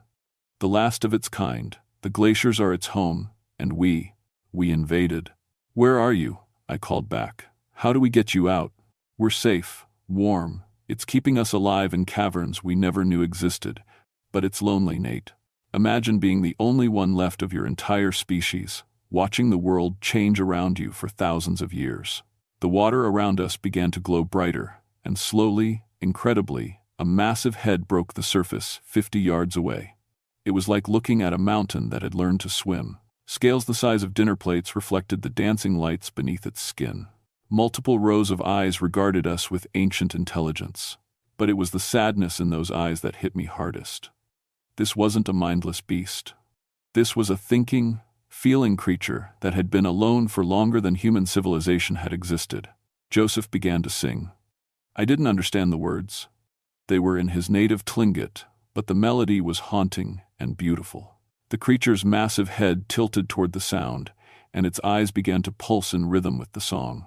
"My grandfather's song," Joseph explained without stopping. "For speaking with sea spirits. For showing respect to the guardians of the deep." The creature began to respond, not with words, but with harmonies that vibrated through the water and into our bones. It was whale song, but infinitely more complex, language older than any human tongue, and somehow, impossibly, I began to understand. It was telling us its story, how its kind had lived in symbiosis with the glaciers for millions of years, how they had maintained the balance between ice and sea, feeding on the abundant life that flourished in the thermal vents beneath the glaciers. How, one by one, its people had died or gone into deep sleep as the world warmed and changed. Now it was the last, the final guardian of a sacred trust. The research team had awakened it with their probing and cameras and sonar. But instead of destroying them, it had brought them to safety, hoping to finally have someone to talk to after millennia of silence. "It doesn't want to hurt anyone," I said, finally understanding. "It just wants To not be alone, Joseph finished. To have its guardianship acknowledged and respected. The creature's song changed, becoming urgent, pleading. Through the electromagnetic harmony, I heard Dr. Deepwater's voice again. Nate, it's showing me the future. What happens if the glaciers disappear completely? The thermal vents will die, the entire ecosystem of the bay will collapse. It can prevent that, but it needs help. It needs someone to speak for it in the human world. As the creature sank back beneath the surface, I realized what it was asking of us. Not just rescue for the research team, but something much bigger. A covenant between two species. An agreement to protect this last sacred place. But first, we had to find a way to reach the underwater caverns where the crew was being held. And the only way down was through passages that would flood and drown us long before we could reach them. Unless the creature itself guided us there. Joseph made the decision for both of us. Without warning, he stripped off his jacket and boots and dove into the frigid water. I shouted his name and reached for him, but it was too late. The 50-degree water should have killed him in minutes, but instead, that blue glow surrounded him like a protective cocoon. Joseph, I called, leaning over the side of the boat. He surfaced 20 feet away, treading water easily, despite the cold. His eyes now carried that same otherworldly light. When he spoke, his voice harmonized with whale songs. It's warm, Captain. The spirit protects those who show trust. You have to come down. The crew needs rescue, but more than that, it needs to show you the truth. Every instinct screamed against it. I'd survived the war by following protocols and never taking unnecessary risks. But Dr. Deepwater and her team were depending on me. And this creature, Ko-Shta-Ka, was offering something unprecedented in human history. Direct communication with an ancient intelligence. I thought of the sadness in those massive eyes. The loneliness of being the last of your kind. Sometimes, doing the right thing means throwing out the rulebook. I dove. The shock of impact with the icy water should have stopped my heart. Instead, that blue luminescence enveloped me like a warm bath. I could breathe. Not air, but something that filled my lungs and gave me oxygen without drowning. The electromagnetic field was sustaining human life in ways that defied every law of physics I knew. Joseph was beside me, moving through the water with impossible grace. Below us, the creature's massive form undulated gently, guiding us toward the glacier face. As we descended, I realized we were entering a hidden world that existed beneath the ice. Caverns opened before us, filled with air and warmth. Bioluminescent organisms covered the walls like living stars, providing soft blue-green light. Thermal vents created pockets of tropical warmth in the heart of the glacier. It was an ecosystem that had existed here for millions of years, hidden from human eyes. We surfaced in a cathedral-sized chamber. The research team was there, all 5 of them, sitting around what looked like a campfire made of glowing coral. They looked up as we emerged, smiling with an odd serenity. Nate, Dr. Deepwater stood and embraced me. She was warm and dry despite being in an underwater cave. You came. I knew you would. Are you all right? All of you? Better than all right, said Tom Bradley, the engineer I'd seen possessed earlier. It's been educational. Do you know how long this ecosystem has existed? How delicately balanced everything is. The creature's presence filled the cavern without the creature being physically there. Its consciousness touched mine gently. And suddenly, I could see what the research team had seen. The thermal vents that powered all life in Glacier Bay. The way the creature's bioelectricity maintained temperatures that allowed diverse species to thrive. The slow death that would come if the glaciers melted completely, and this ancient guardian had nowhere left to go. But more than that, I saw the creature's memories. Cons of solitude. Watching its species die one by one as the climate changed and humans spread across the earth. The desperate hope when it sensed the research vessel, thinking perhaps its people had finally returned. It's dying, Dr. Deepwater said softly. Not from age or disease, but from loneliness, from carrying the responsibility for this entire ecosystem alone for so long. What does it want from us? I asked. The answer came not in words but in images flooding my mind. Cooperation. Protection of the bay from the increasing ship traffic and tourism that would disturb the delicate balance. Recognition that this place was sacred, not just scenery for humans to exploit. And most importantly, it wanted someone to stay. someone to serve as a bridge between the human world and the ancient realm beneath the ice. Joseph stepped forward, his eyes bright with understanding. I'll do it. My family has always been guardians of these waters. Let me stay and learn the old ways directly from the source. Joseph, no, I protested. You don't know what you're offering. I do, he said calmly. This is what my grandfather prepared me for my entire life, to be a bridge between worlds when the time came. The creature's presence intensified, and I felt its gratitude wash over me like a warm tide. Through the electromagnetic connection, I understood what would happen.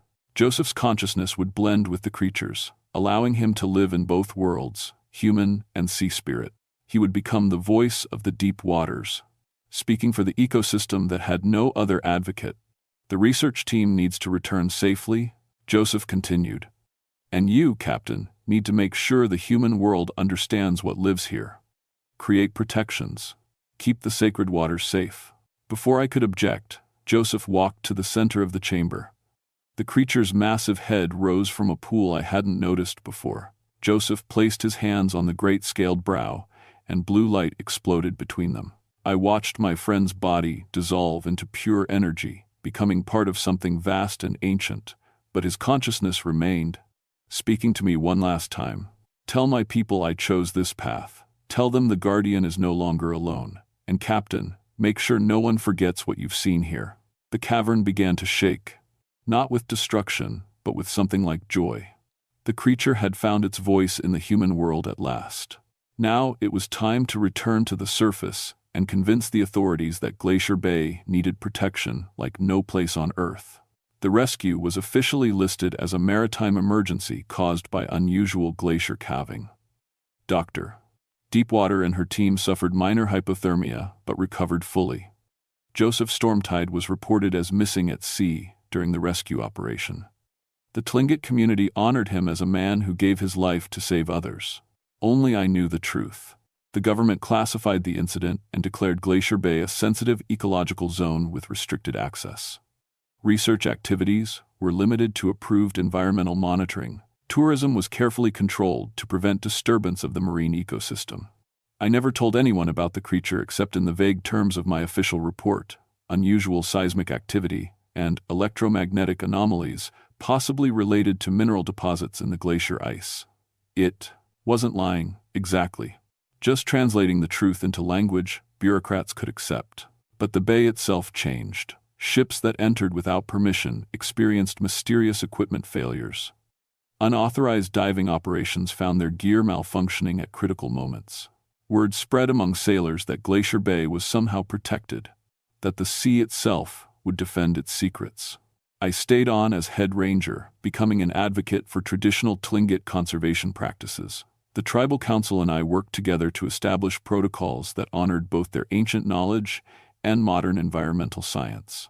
We never spoke directly about what lived beneath the ice, but we all understood that some places are too sacred to exploit. The electromagnetic sensitivity I developed after my underwater journey proved useful.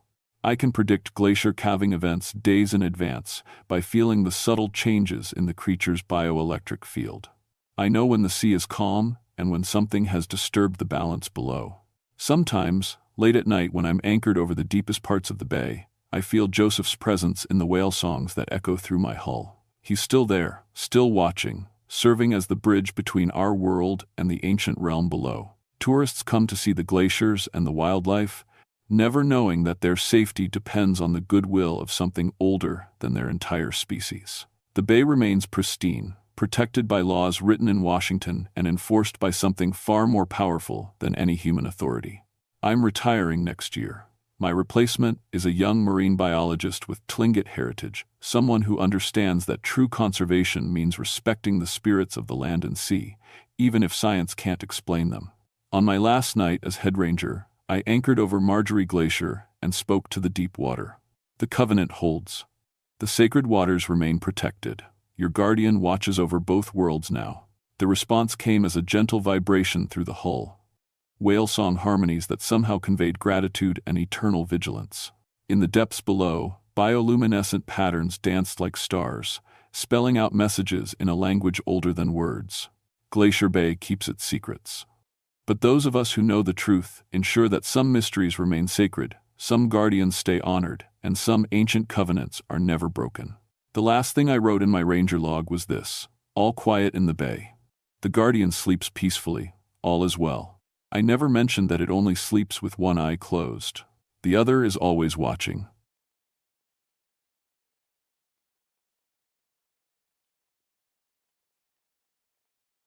My name is Dr. Samuel Emberwind, and I need to tell you what really happened in Katmai that October. People call me Sam. I'm a park ranger and a volcano scientist. I study the mountains that breathe fire and ash here in Alaska.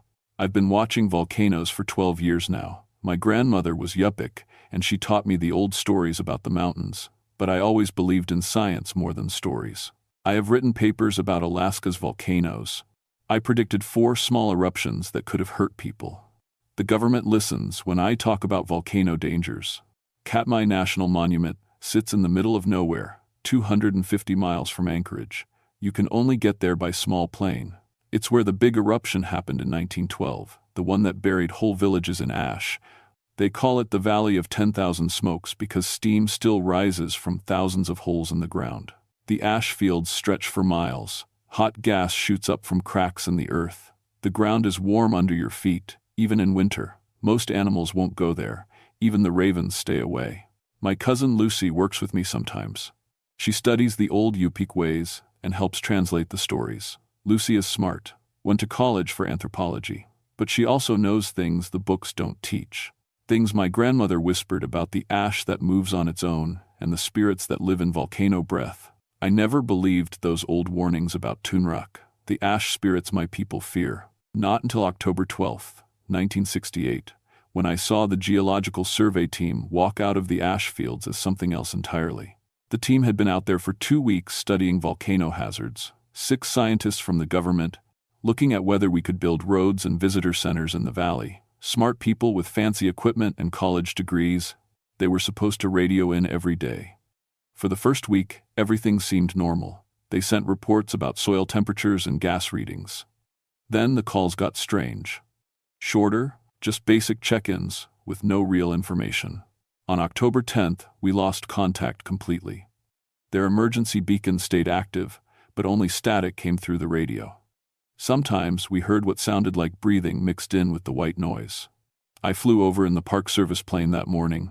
I could see their camp from above. Tents still standing. Equipment spread around in neat patterns. I even spotted people walking around down there, but something felt wrong. They moved too slowly, too straight, like they were following invisible lines on the ground. The air that day felt thick and warm, even though it was October. The ash fell in small spirals instead of drifting with the wind. The smell was all wrong too. Sulfur, yes, but something else. Something that reminded me of meat, left too long in the sun. Lucy came with me to the valley entrance. She brought sage and other plants my grandmother used for protection. I brought my scientific instruments and my .357 Magnum for bears. We hiked in on foot because the plane couldn't land safely in the ash. The closer we got to their camp, the more the ground seemed to breathe. I could feel it rising and falling under my boots. My temperature readings showed the earth was getting warmer, but my seismic equipment detected no earthquake activity. The gas detectors went crazy, showing chemical compounds that shouldn't exist. Lucy kept stopping to whisper Yupik, words I didn't understand. Protection prayers, she said. Her face was pale, and she gripped the sage bundle tight in her fist. The ash is listening, she whispered as we crested the hill above their camp. Can't you feel it watching? I was about to tell her she was being silly. Then I saw their camp clearly for the first time. Everything was arranged in perfect circles. Tents, equipment, supply boxes, all placed exactly the same distance apart. Their scientific instruments hummed and beeped in rhythm, like a mechanical heartbeat. And there, in the center of it all, was a circle of gray powder that definitely wasn't there in any geological survey protocol. But no people, no voices, no movement except for the steady rise and fall of the ground beneath our feet. That's when we heard the breathing coming from the holes in the earth around us. The breathing wasn't human. It was too deep, too slow. It came from different holes in the ground, but all perfectly timed together, like the whole valley had one giant set of lungs. Lucy grabbed my arm. "We need to leave, now." But I had to find the survey team. That was my job. So we moved toward their camp, stepping carefully around the steam vents. My instruments were going crazy. The temperature readings jumped from 80 degrees to 120 and back again. The air itself seemed to shimmer. Their main research tent was still zipped shut. I called out hello, but nobody answered. When I opened the flap, hot air rushed out like opening an oven door. Inside, everything was neat and organized. Their computers still ran. Their research notes were updated through yesterday. But the pages were covered in a thin layer of gray ash that felt warm to the touch. I read their final entries. Strange stuff. Notes about enhanced heat tolerance and respiratory adaptation. One scientist wrote about how the sulfur gas was starting to smell sweet instead of bitter.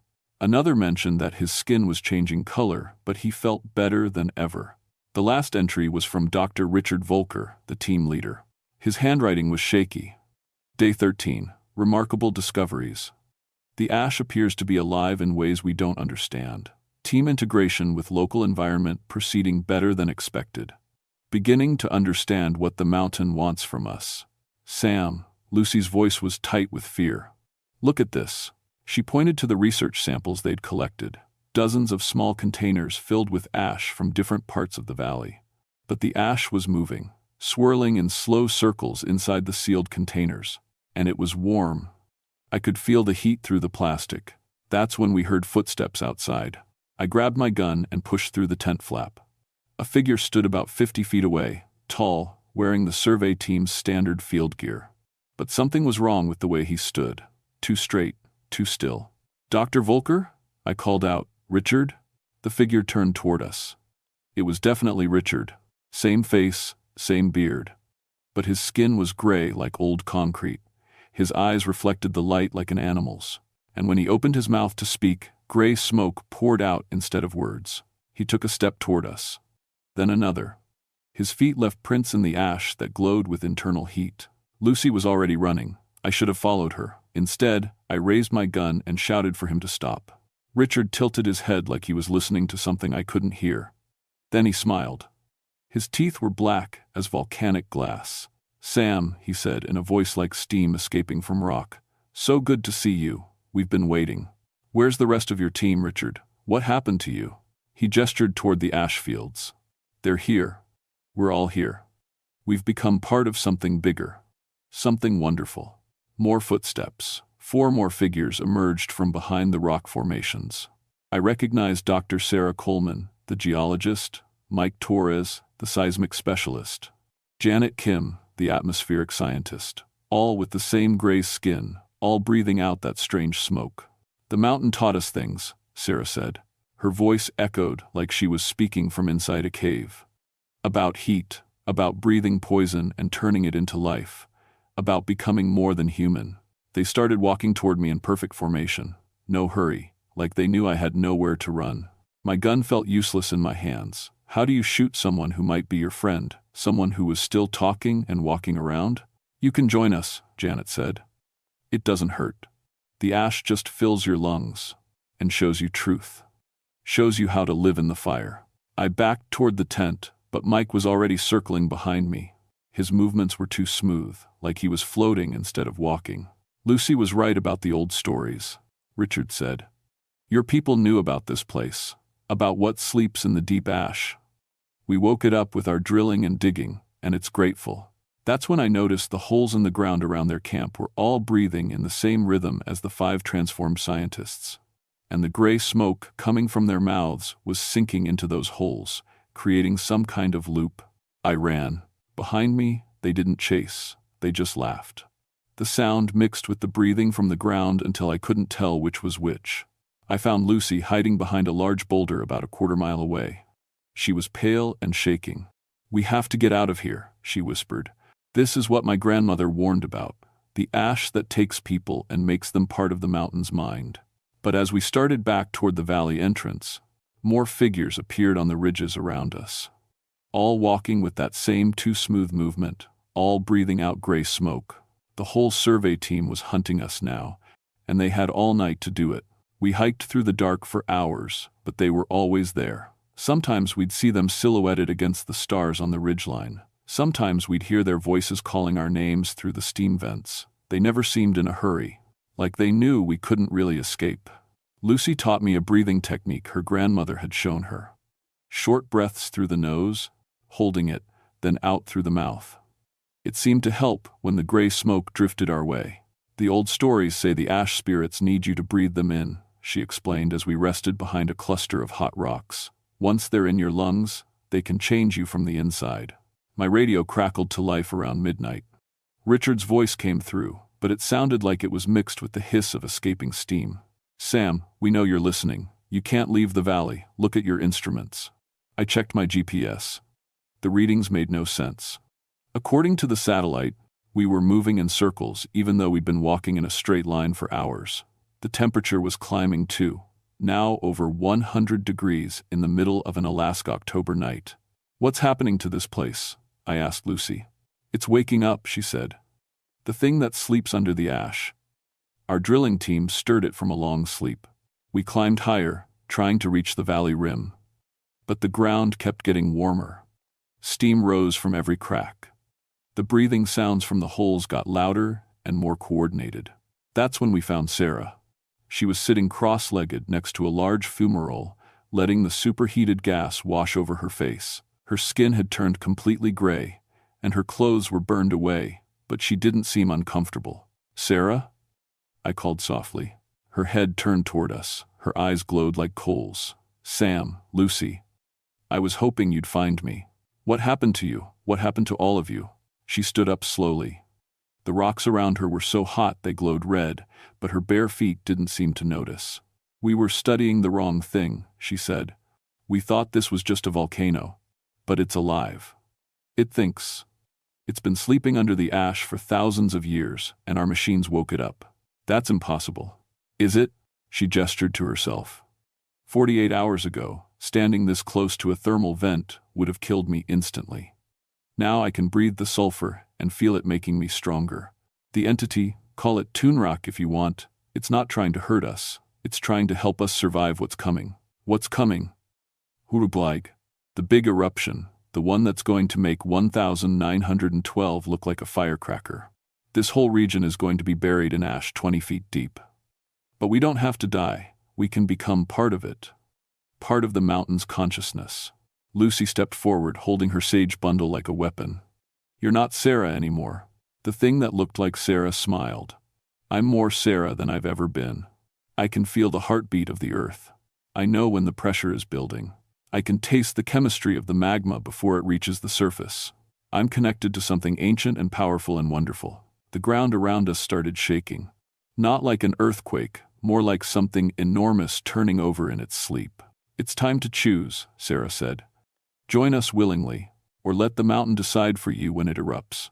That's when the ash itself started moving, rising from the ground in spiral columns, forming shapes that almost looked like people. The breathing from the thermal vents got louder until it sounded like a giant was snoring just under our feet. More of the survey team appeared on the rocks around us, all gray, all glowing, all moving with that perfect coordination that meant they were sharing the same mind somehow. The traditional protections won't work forever, Lucy whispered to me. My grandmother said sometimes you have to go deeper. Use the old ways to fight the old powers. What does that mean? It means I have to give it something it wants more than you. Before I could stop her, Lucy stepped toward Sarah. She began chanting in Yupik, words I'd heard my grandmother use when I was little. Protection prayers. Binding words. The ash spirits recoiled like she'd thrown fire at them. Sarah stumbled backward, her glowing eyes suddenly confused. What are you doing? Sarah asked. For a moment, her voice sounded human again. Returning you to the ash that made you, Lucy said. She threw the sage bundle into the thermal vent behind Sarah. The effect was immediate. Steam exploded from every hole in the ground. The breathing sounds turned into a roar of anger. And Sarah began to dissolve. Not dying, but breaking apart into individual particles of ash that swirled up into the air. Run, Lucy shouted. But the other survey team members were already closing in. And now the ash itself was forming into larger shapes. Humanoid figures, 15 feet tall with glowing eyes and mouths full of volcanic fire. The mountain was done being patient with us. The giant ash figures moved like smoke but hit like stone. One swept its arm toward me, and I rolled behind a boulder just as the rock cracked from the impact. Lucy was chanting continuously now, but I could see her skin starting to turn pale gray around the edges. "The breathing ritual is killing you," I shouted over the roar of escaping gas. "It's the only thing keeping us human," she shouted back. Richard appeared through the chaos, still looking mostly human, but with that same gray tint. "Sam, please. You're making this harder than it needs to be. Just breathe in the gifts the mountain is offering." "What gifts? Turning into ash zombies? Enhanced survival, perfect adaptation, connection to geological forces beyond anything science has discovered." He gestured to the massive ash figure looming behind him. "Meet Tunrak. The consciousness that's been sleeping under this valley since the last ice age. Your people knew about it. They left warnings." The ash giant's eyes focused on me. When it spoke, the voice came from every thermal vent in the valley at once. "I do not wish to harm you, small one. Your kind has disturbed my sleep with your machines and your digging. But I bear no malice. I offer partnership." "Partnership in what?" "Survival. The mountain will soon release pressures that have built for decades. Your kind calls it an eruption. I call it breathing.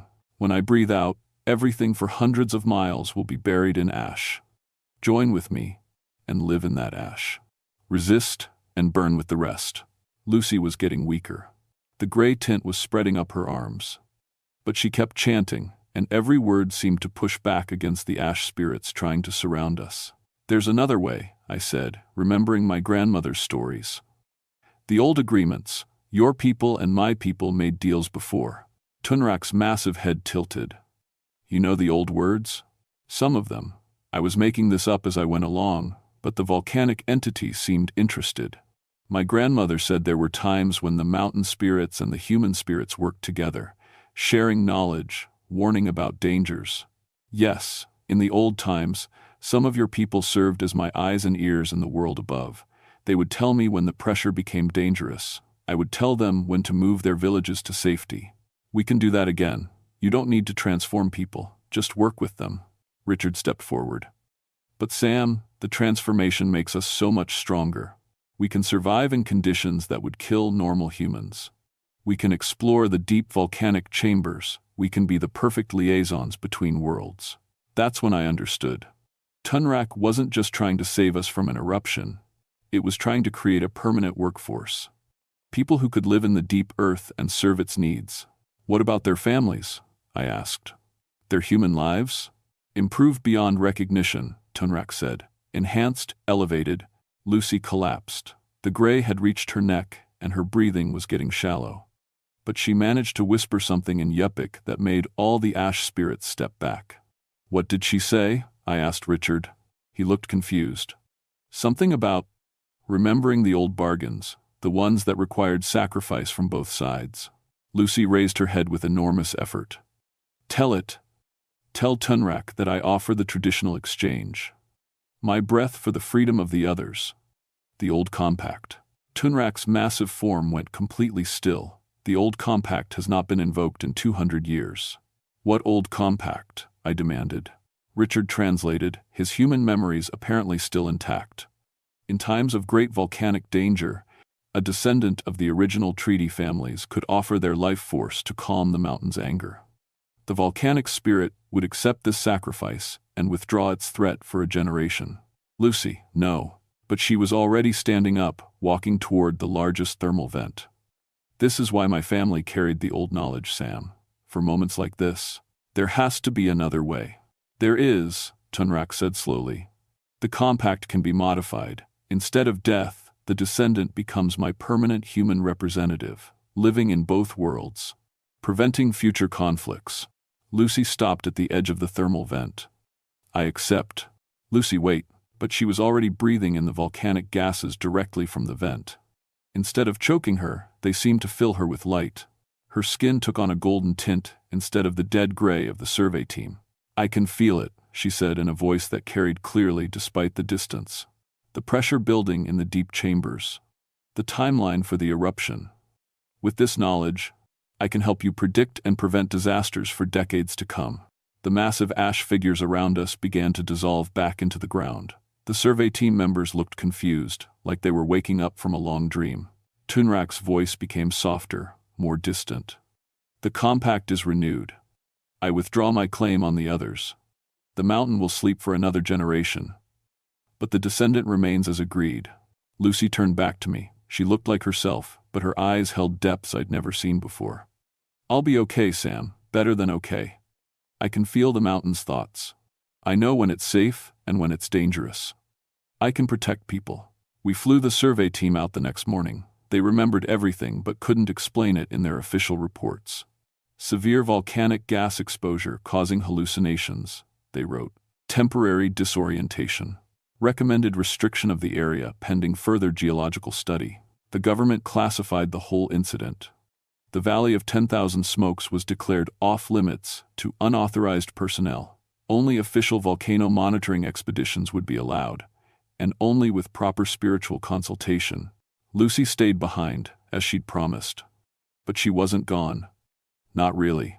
She appears in my dreams sometimes, warning me about pressure building in other volcanic systems across Alaska. Twice she's helped me predict eruptions that could have killed people. The scientific community credits my revolutionary new monitoring techniques, but it's really just Lucy whispering warnings through the volcanic network. The survey team members all recovered physically, but they've changed careers. Sarah now teaches geology with a focus on traditional indigenous knowledge. Richard works for the Volcano Observatory, specializing in evacuation protocols. They don't talk about what happened, but they've all developed an almost supernatural ability to sense when volcanic conditions are becoming dangerous. I still work as a park ranger and volcano scientist. But now I combine my instruments with the traditional Yupik observations my grandmother taught me. The government thinks I've developed some kind of enhanced intuition about geological hazards. They've made me the lead consultant for volcanic monitoring across the entire Alaska region. The truth is simpler and more complex than that. Tunrak keeps its part of the bargain. The major eruption that threatened to bury half of Alaska has been postponed. Pressure is released through smaller, controlled vents that harm no one. The mountain sleeps peacefully, but sometimes, when I'm working late in my office, reviewing seismic data, I can hear breathing coming from the air conditioning vents. And occasionally, very faintly, I hear Lucy's voice carried on the wind, telling me about pressure building in volcanic systems hundreds of miles away. The Katmai ash walkers are gone, but the compact remains. As long as Lucy keeps her vigil in the deep places, and as long as I honor the traditional protections my people developed over generations, humans and volcanic spirits can coexist. Just remember, if you ever find yourself in Alaska's volcanic country, respect the ash fields. Listen to the warnings of indigenous peoples who've lived with these mountains for thousands of years. And if you hear breathing coming from holes in the ground, don't ignore it. The mountains are alive. And some of them are still watching.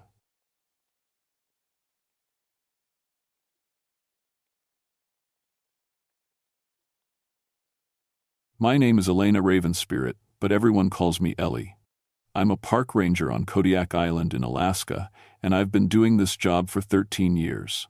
I know these forests better than most people know their own backyard. I can tell you which bears fish where, when the salmon run, and how to read storm clouds 3 hours before they hit. I'm part Aleut and part Russian, like a lot of folks around here. My grandmother used to tell me old stories about spirits in the woods, but I never believed them. I'm a practical person. I was a Navy medic before this job, so I deal in facts and evidence. September 8th, 1963, changed all that. It started when 5 rich hunters from down south went missing. They'd hired guides and came up here to hunt Kodiak bears, the biggest bears in the world. These weren't your average weekend hunters either. They had expensive rifles, the best camping gear money could buy, and enough supplies for 2 weeks. When their plane didn't come back to pick them up, people started worrying. The pilot flew over their camp and radioed back that something was wrong. The tents were still there, but no people. All their fancy equipment was sitting right where they left it. That's when they called me. I packed my gear, radio, rifle, medical kit, camera, and enough food for a week. The thing about Kodiak Island is that once you get away from town, you're really alone. The forests are thick with Sitka spruce trees that block out the sky. Fog rolls in off the ocean without warning. and there are valleys where no human has ever set foot. Before I left, I stopped by Victor Stormcrow's place. Victor is an old Aleut man who knows the island like I know bear behavior. He's guided hunters before, and I figured he could help me find the missing group. When I told him where I was going, his face went white. "That's bad country, Ellie," he said in his quiet way. "My grandfather told me stories about that place, stories about the Akutak." "What's an Akutak?" I asked. Victor looked out his window toward the forest. "The bone collector. It looks like a bear sometimes, but it's not. It takes bones and builds things with them, arranges them in patterns." I didn't believe him, of course. Victor was old, and old people sometimes mixed up legends with reality. But as I flew over the island that afternoon, I noticed something strange. There were no birds. Usually the trees are full of ravens and eagles, especially near salmon streams. But the whole area below was silent. The pilot dropped me off at a small clearing about 2 miles from the hunter's camp. As soon as he flew away, the quiet hit me. It wasn't natural quiet. It was the kind of silence that makes your ears ring. Even my footsteps on the pine needles seemed too loud. I found the first sign about a mile in. Animal bones arranged in a perfect circle around the base of a huge spruce tree. Not scattered by predators or weather, but placed there on purpose. The bones were clean and white, like they'd been polished. I took a picture and kept walking. The hunter's camp was exactly like the pilot described. 4 expensive tents arranged in a square around a cold fire pit. Rifles still in their cases. Food supplies untouched. Coffee pot, half full of cold coffee that smelled like it was only a day old. But the men were gone. I called out their names: Michael, Robert, David, James, and Thomas. My voice echoed back from the trees, but nothing else answered. That's when I saw the claw marks. They were carved deep into the bark of trees around the camp, about 8 feet off the ground. I've seen bear claw marks before, and these were wrong. Too big, too deep, and too deliberate. They formed a pattern, like someone was marking territory. I set up my radio and tried to call back to town, but all I got was static mixed with strange clicking sounds, like someone tapping 2 bones together. As the sun went down, the temperature dropped fast. I built up the fire in the hunter's camp and settled in for the night. But sleep didn't come easy. All night long, I could hear movement in the trees around me. Branches breaking, leaves rustling, footsteps that didn't quite sound right. And sometimes, just at the edge of hearing, I could swear someone was arranging things in the darkness, moving objects around with careful, quiet hands. When morning came, I found them. I woke up to find bone wind chimes hanging from the tree branches around my camp. Dozens of them, made from small animal bones tied together with sinew. They hadn't been there the night before. The clicking sound I'd heard on the radio was coming from these chimes, moving in a breeze I couldn't feel. That's when I found Michael Thornfield. He was sitting against a pine tree about 50 yards from camp, perfectly upright like he was just resting. But when I got closer, I saw that he was dead. Had been for days, maybe a week. The strange part was, he looked peaceful. No wounds, no signs of struggle, his clothes weren't even torn. But all the flesh was gone from his bones. His skeleton was complete and clean, held together somehow, still wearing his hunting clothes. The bones were polished white and gleamed in the morning sun. His skull sat perfectly on his spine, jaw slightly open like he'd been about to say something. I've seen a lot of death in my time, in the Navy and out here in the wilderness. Bears, wolves, accidents, hypothermia. But I'd never seen anything like this. It was like someone had carefully cleaned every bone without disturbing the skeleton's position. I took pictures and tried the radio again. This time, I got through to the ranger station for about 10 seconds before the clicking sounds came back. But I managed to report finding 1 body. Following Michael's trail backwards, I found his hunting blind, and in it, I found Robert Fishbone. Robert was different. He was still alive, sort of, but not in any way that made sense. His skin had turned clear like glass, and I could see his bones underneath. He was sitting in his hunting chair with his rifle aimed out the window, finger on the trigger. When I spoke to him, he turned his head toward me, but his eyes were solid white. "They're beautiful," he whispered, his voice like wind through dry leaves. "The patterns are so beautiful." "Who?" I asked. "Who's making patterns?" But Robert just smiled and turned back to his rifle. His finger bones had grown together with the trigger somehow. Little white deposits covered the metal like coral. I tried to help him, but when I touched his shoulder, pieces of his shirt crumbled away. Underneath, his skin was hard and cold like stone. That's when I heard the singing. It came from deep in the forest, a low humming sound that seemed to vibrate in my bones. Not human singing, more like wind blowing through a cave. But there was a melody to it, something old and sad and hungry. I followed the sound and found a clearing I'd never seen before, even though I'd been in these woods hundreds of times. In the center was a circle of standing stones. But they weren't stones. They were huge bones, each one taller than me, stuck upright in the ground. Bear bones, whale bones, and others I couldn't identify. Inside the circle, bones were arranged in complex patterns, spirals and geometric shapes that hurt my eyes to look at directly. Some were old and yellow, others fresh and white. And moving between them, tending to the arrangements like a gardener tending flowers, was something that made my blood freeze. It walked on two legs like a man, but it was made entirely of bones. Hundreds, maybe thousands of different bones wired and fused together into the shape of a person. 10 feet tall and graceful despite being made of rigid pieces. Its skull was a mixture of human and bear and other animals I couldn't name.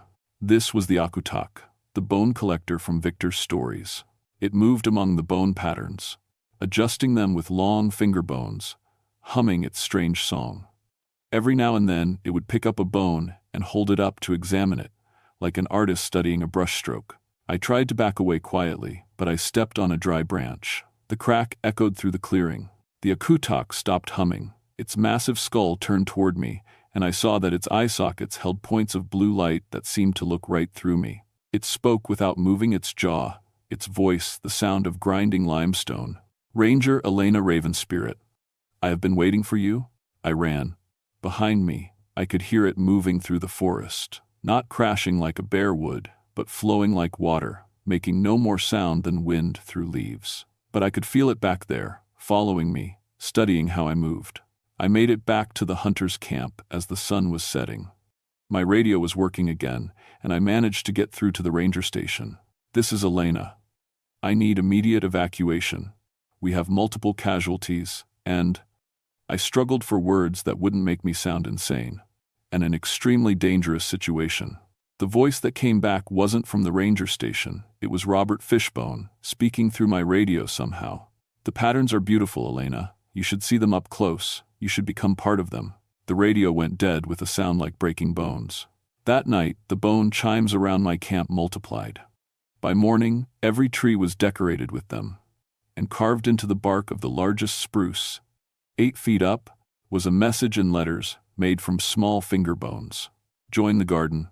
I couldn't stay at the hunter's camp anymore. The bone chimes were getting louder, and every morning there were more of them. Worse, I was starting to hear the Akutak's song even when the wind wasn't blowing.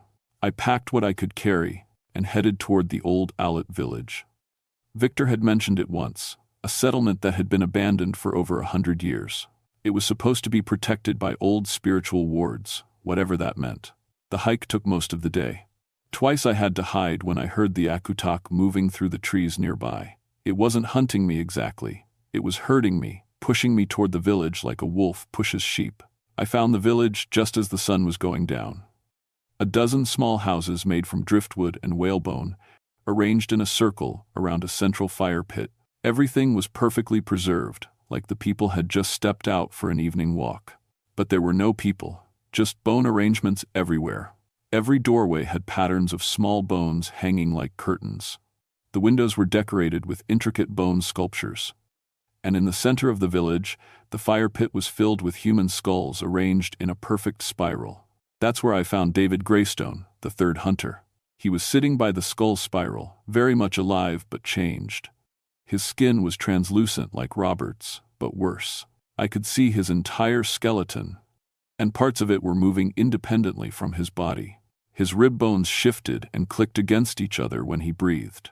"Elena," he said when he saw me. His voice was still human, but there were clicking sounds mixed in. "I'm glad you made it.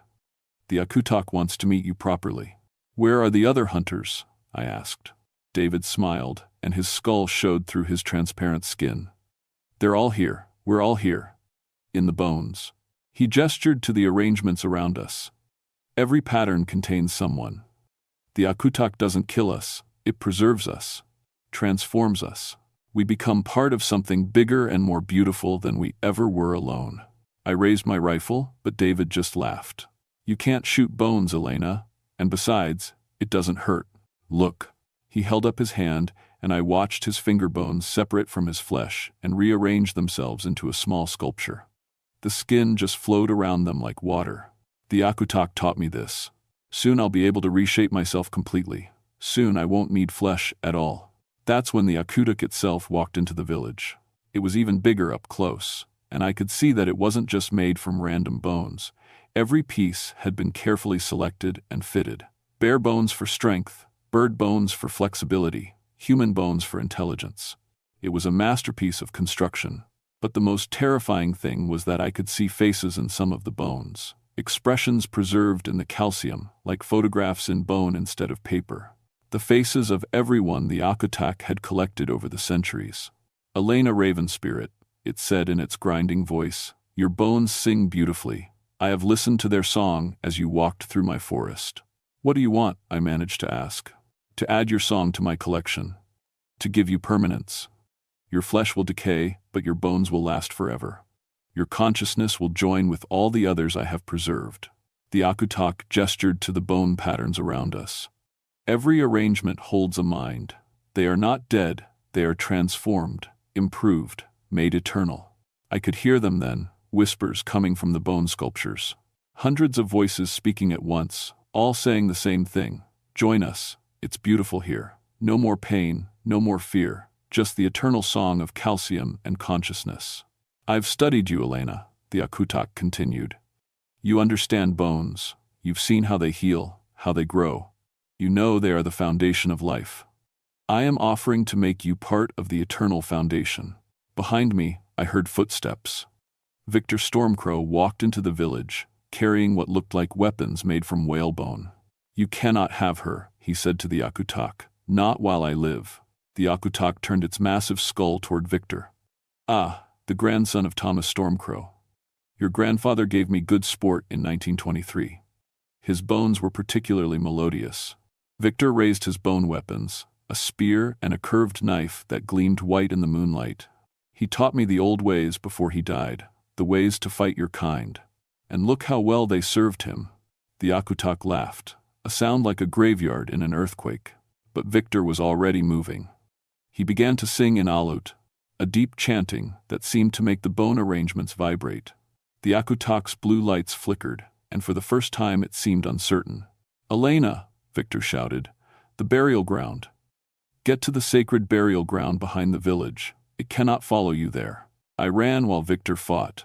Behind me I could hear bone striking bone, and Victor's chanting mixed with the Akutak's grinding roars. Then Victor's voice cut off suddenly. When I looked back, the Akutak was walking after me. Victor was nowhere to be seen, but the creature's left arm was now made from fresh whalebone that glowed white in the darkness. Victor had become part of it. I reached the burial ground as the Akutak caught up with me. Ancient bone posts marked the boundaries, carved with symbols I couldn't read. The moment I stepped inside the circle, the Akutak stopped. This protection will not last forever, it called to me. The old wards weaken each year. And I am patient. I have waited centuries for collections like yours. It settled down outside the boundary, like a cat waiting for a mouse to come out of its hole. All night long, it sang to me. The bone song that Victor had warned me about, designed to call to the calcium in my bones. By morning, I could feel my skeleton responding, aching to join the eternal collection. I knew I couldn't stay in the burial ground forever, and I knew the Akutak would never give up. If I was going to survive, I had to find a way to fight back. The sacred burial ground was protected, but it was also a prison. I spent 3 days there while the Akutak waited just outside the bone posts, singing its calcium song and building new patterns from the bones of the village. On the third night, Victor appeared to me. Not his body, that was now part of the Akutak's collection, but his spirit, glowing faintly among the ancient grave markers. Elena, he whispered, I can speak to you here, in the sacred place. But I don't have long. Victor, I thought you were dead. I am. But the burial ground holds memories, and I have things to tell you. His ghostly form flickered like candlelight. The Akutak can be stopped, but it requires sacrifice. He showed me how to see the truth of the creature. It wasn't just a bone collector, it was a prison itself. Inside its massive skeleton were the consciousnesses of every person it had collected over 2,000 years. They were still alive in there, trapped and forced to sing the bone song. It was once human, Victor explained. A shaman who tried to cheat death by preserving his consciousness in bones. But the process corrupted him, made him hungry for more and more bones to strengthen his prison. Every person he collects makes him stronger. How do I stop something like that? The only way to break a bone prison is from inside. Someone must enter willingly, with the knowledge of how to shatter it from within. I understood. Victor was asking me to let the Akutak collect me. The whalebone spear I carried, it's made from blessed calcium. If you can get it inside the creature's core structure, you can free all the trapped souls. But you'll have to let it transform you first. I'll die. Maybe. Or maybe you'll free 2,000 people who have been trapped for centuries, including all your missing hunters. Victor began to fade. The choice is yours, Elena. Stay here and be safe, or save the others and risk everything. I knew what I had to do. The next morning, I stepped outside the sacred boundary.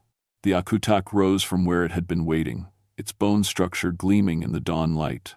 You have decided to join us, it said, and I could hear pleasure in its grinding voice. I have conditions, I said, trying to keep my voice steady. You are in no position to make conditions. I am if you want me to come willingly, Victor said. Willing subjects make stronger bones, that the consciousness integrates better. The Akutak considered this. What do you want? I want to understand the process. I want to see how the collection works before I join it. The creature gestured for me to follow. It led me back to its bone garden in the forest clearing. But now the patterns were different, more complex, and I could see that each arrangement was actually a storage system for consciousness. Each pattern holds minds, the Akutak explained. They dream together, sing together. They have become something greater than they were as individuals. It showed me how it worked. The creature could reshape its own bone structure, incorporating new bones while keeping the consciousnesses stored safely in the calcium matrix. Every bone held memories and personality fragments. And you? I asked. Where is your original consciousness? The Akutak pointed to its chest, where a cage of ribs protected a glowing core made from what looked like volcanic glass. Here, in the heart of obsidian that formed me during the eruption that first transformed me, perfect. That's where Victor's whalebone spear needed to go. I'm ready, I said. The transformation began immediately. The Akutak placed its massive bone hands on my shoulders, and I felt my skeleton begin to respond. It didn't hurt exactly. It was more like my bones were singing and wanted to harmonize with the creature's song. My skin became translucent. My bones began to separate from my flesh while still maintaining their connections. I could feel my consciousness expanding, touching the edges of the collective mind stored in the Akutak's structure. And that's when I grabbed Victor's whalebone spear from where the creature had incorporated it into its arm. The moment I touched the blessed bone, everything changed.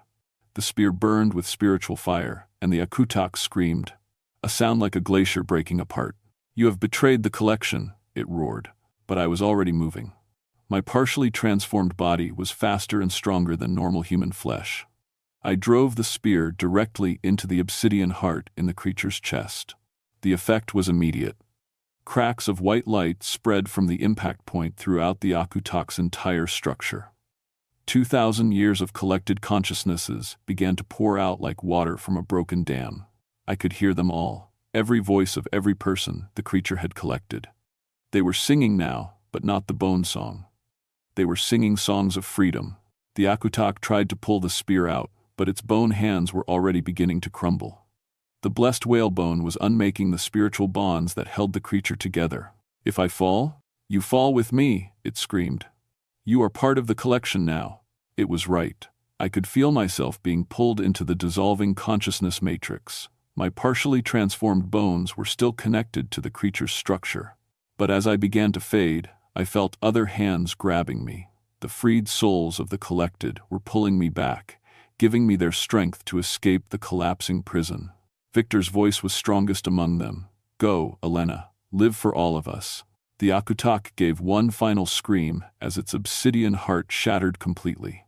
2,000 years of stolen life force exploded outward in a wave of white light that turned every bone in the forest to powder. When the light faded, I was lying alone in the clearing.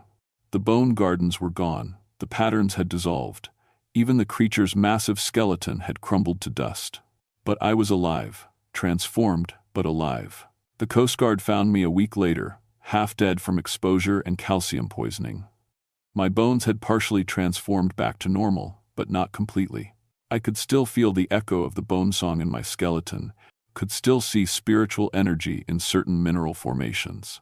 The official story was bear attacks. 4 hunters killed by aggressive Kodiak bears, 1 guide missing and presumed dead. They gave me a commendation for surviving in the wilderness and recovering the bodies. But I knew the truth. And so did the Alad community.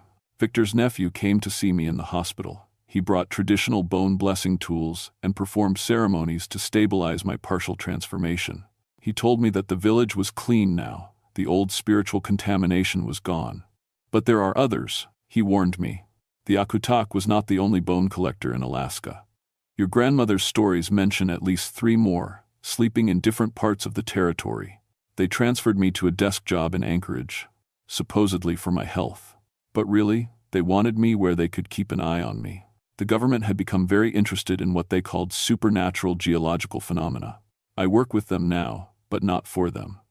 I document bone anomalies across Alaska and coordinate with native communities to maintain protective spiritual sites. The military thinks they're studying new forms of mineral-based weapons. They have no idea they're actually trying to prevent ancient horrors from waking up. Sometimes, on quiet nights, I can still hear the Akutak's song, not the hungry bone song it sang while collecting, but the final song it sang as it died. It was beautiful and sad and grateful. 2,000 people found peace when that creature finally fell. But there are still others out there, waiting in caves and buried in permafrost, dreaming their hungry dreams. I've trained a few other rangers to recognize the signs. Unusual bone arrangements, animals avoiding specific areas, radio interference that sounds like percussion, temperature drops that don't match weather patterns. Because the thing about ancient evils is that they're patient. They can wait decades or centuries for the right conditions to return. They can wait for the protective wards to weaken or for people to forget why certain places should never be disturbed. The Akutak is gone, but its legacy remains. My bones still sing sometimes, especially during volcanic activity, and sometimes, in the deepest forests of Alaska, other bones are singing back. I keep Victor's whalebone spear on my desk now. It's just a decoration to most people, but I know better.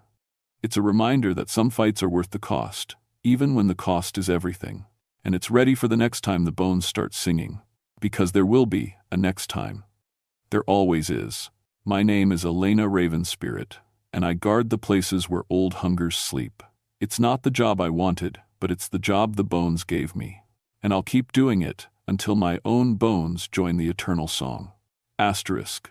Final word count. Approximately 4,200 words. Optimal for 15-minute read time. Asterisk.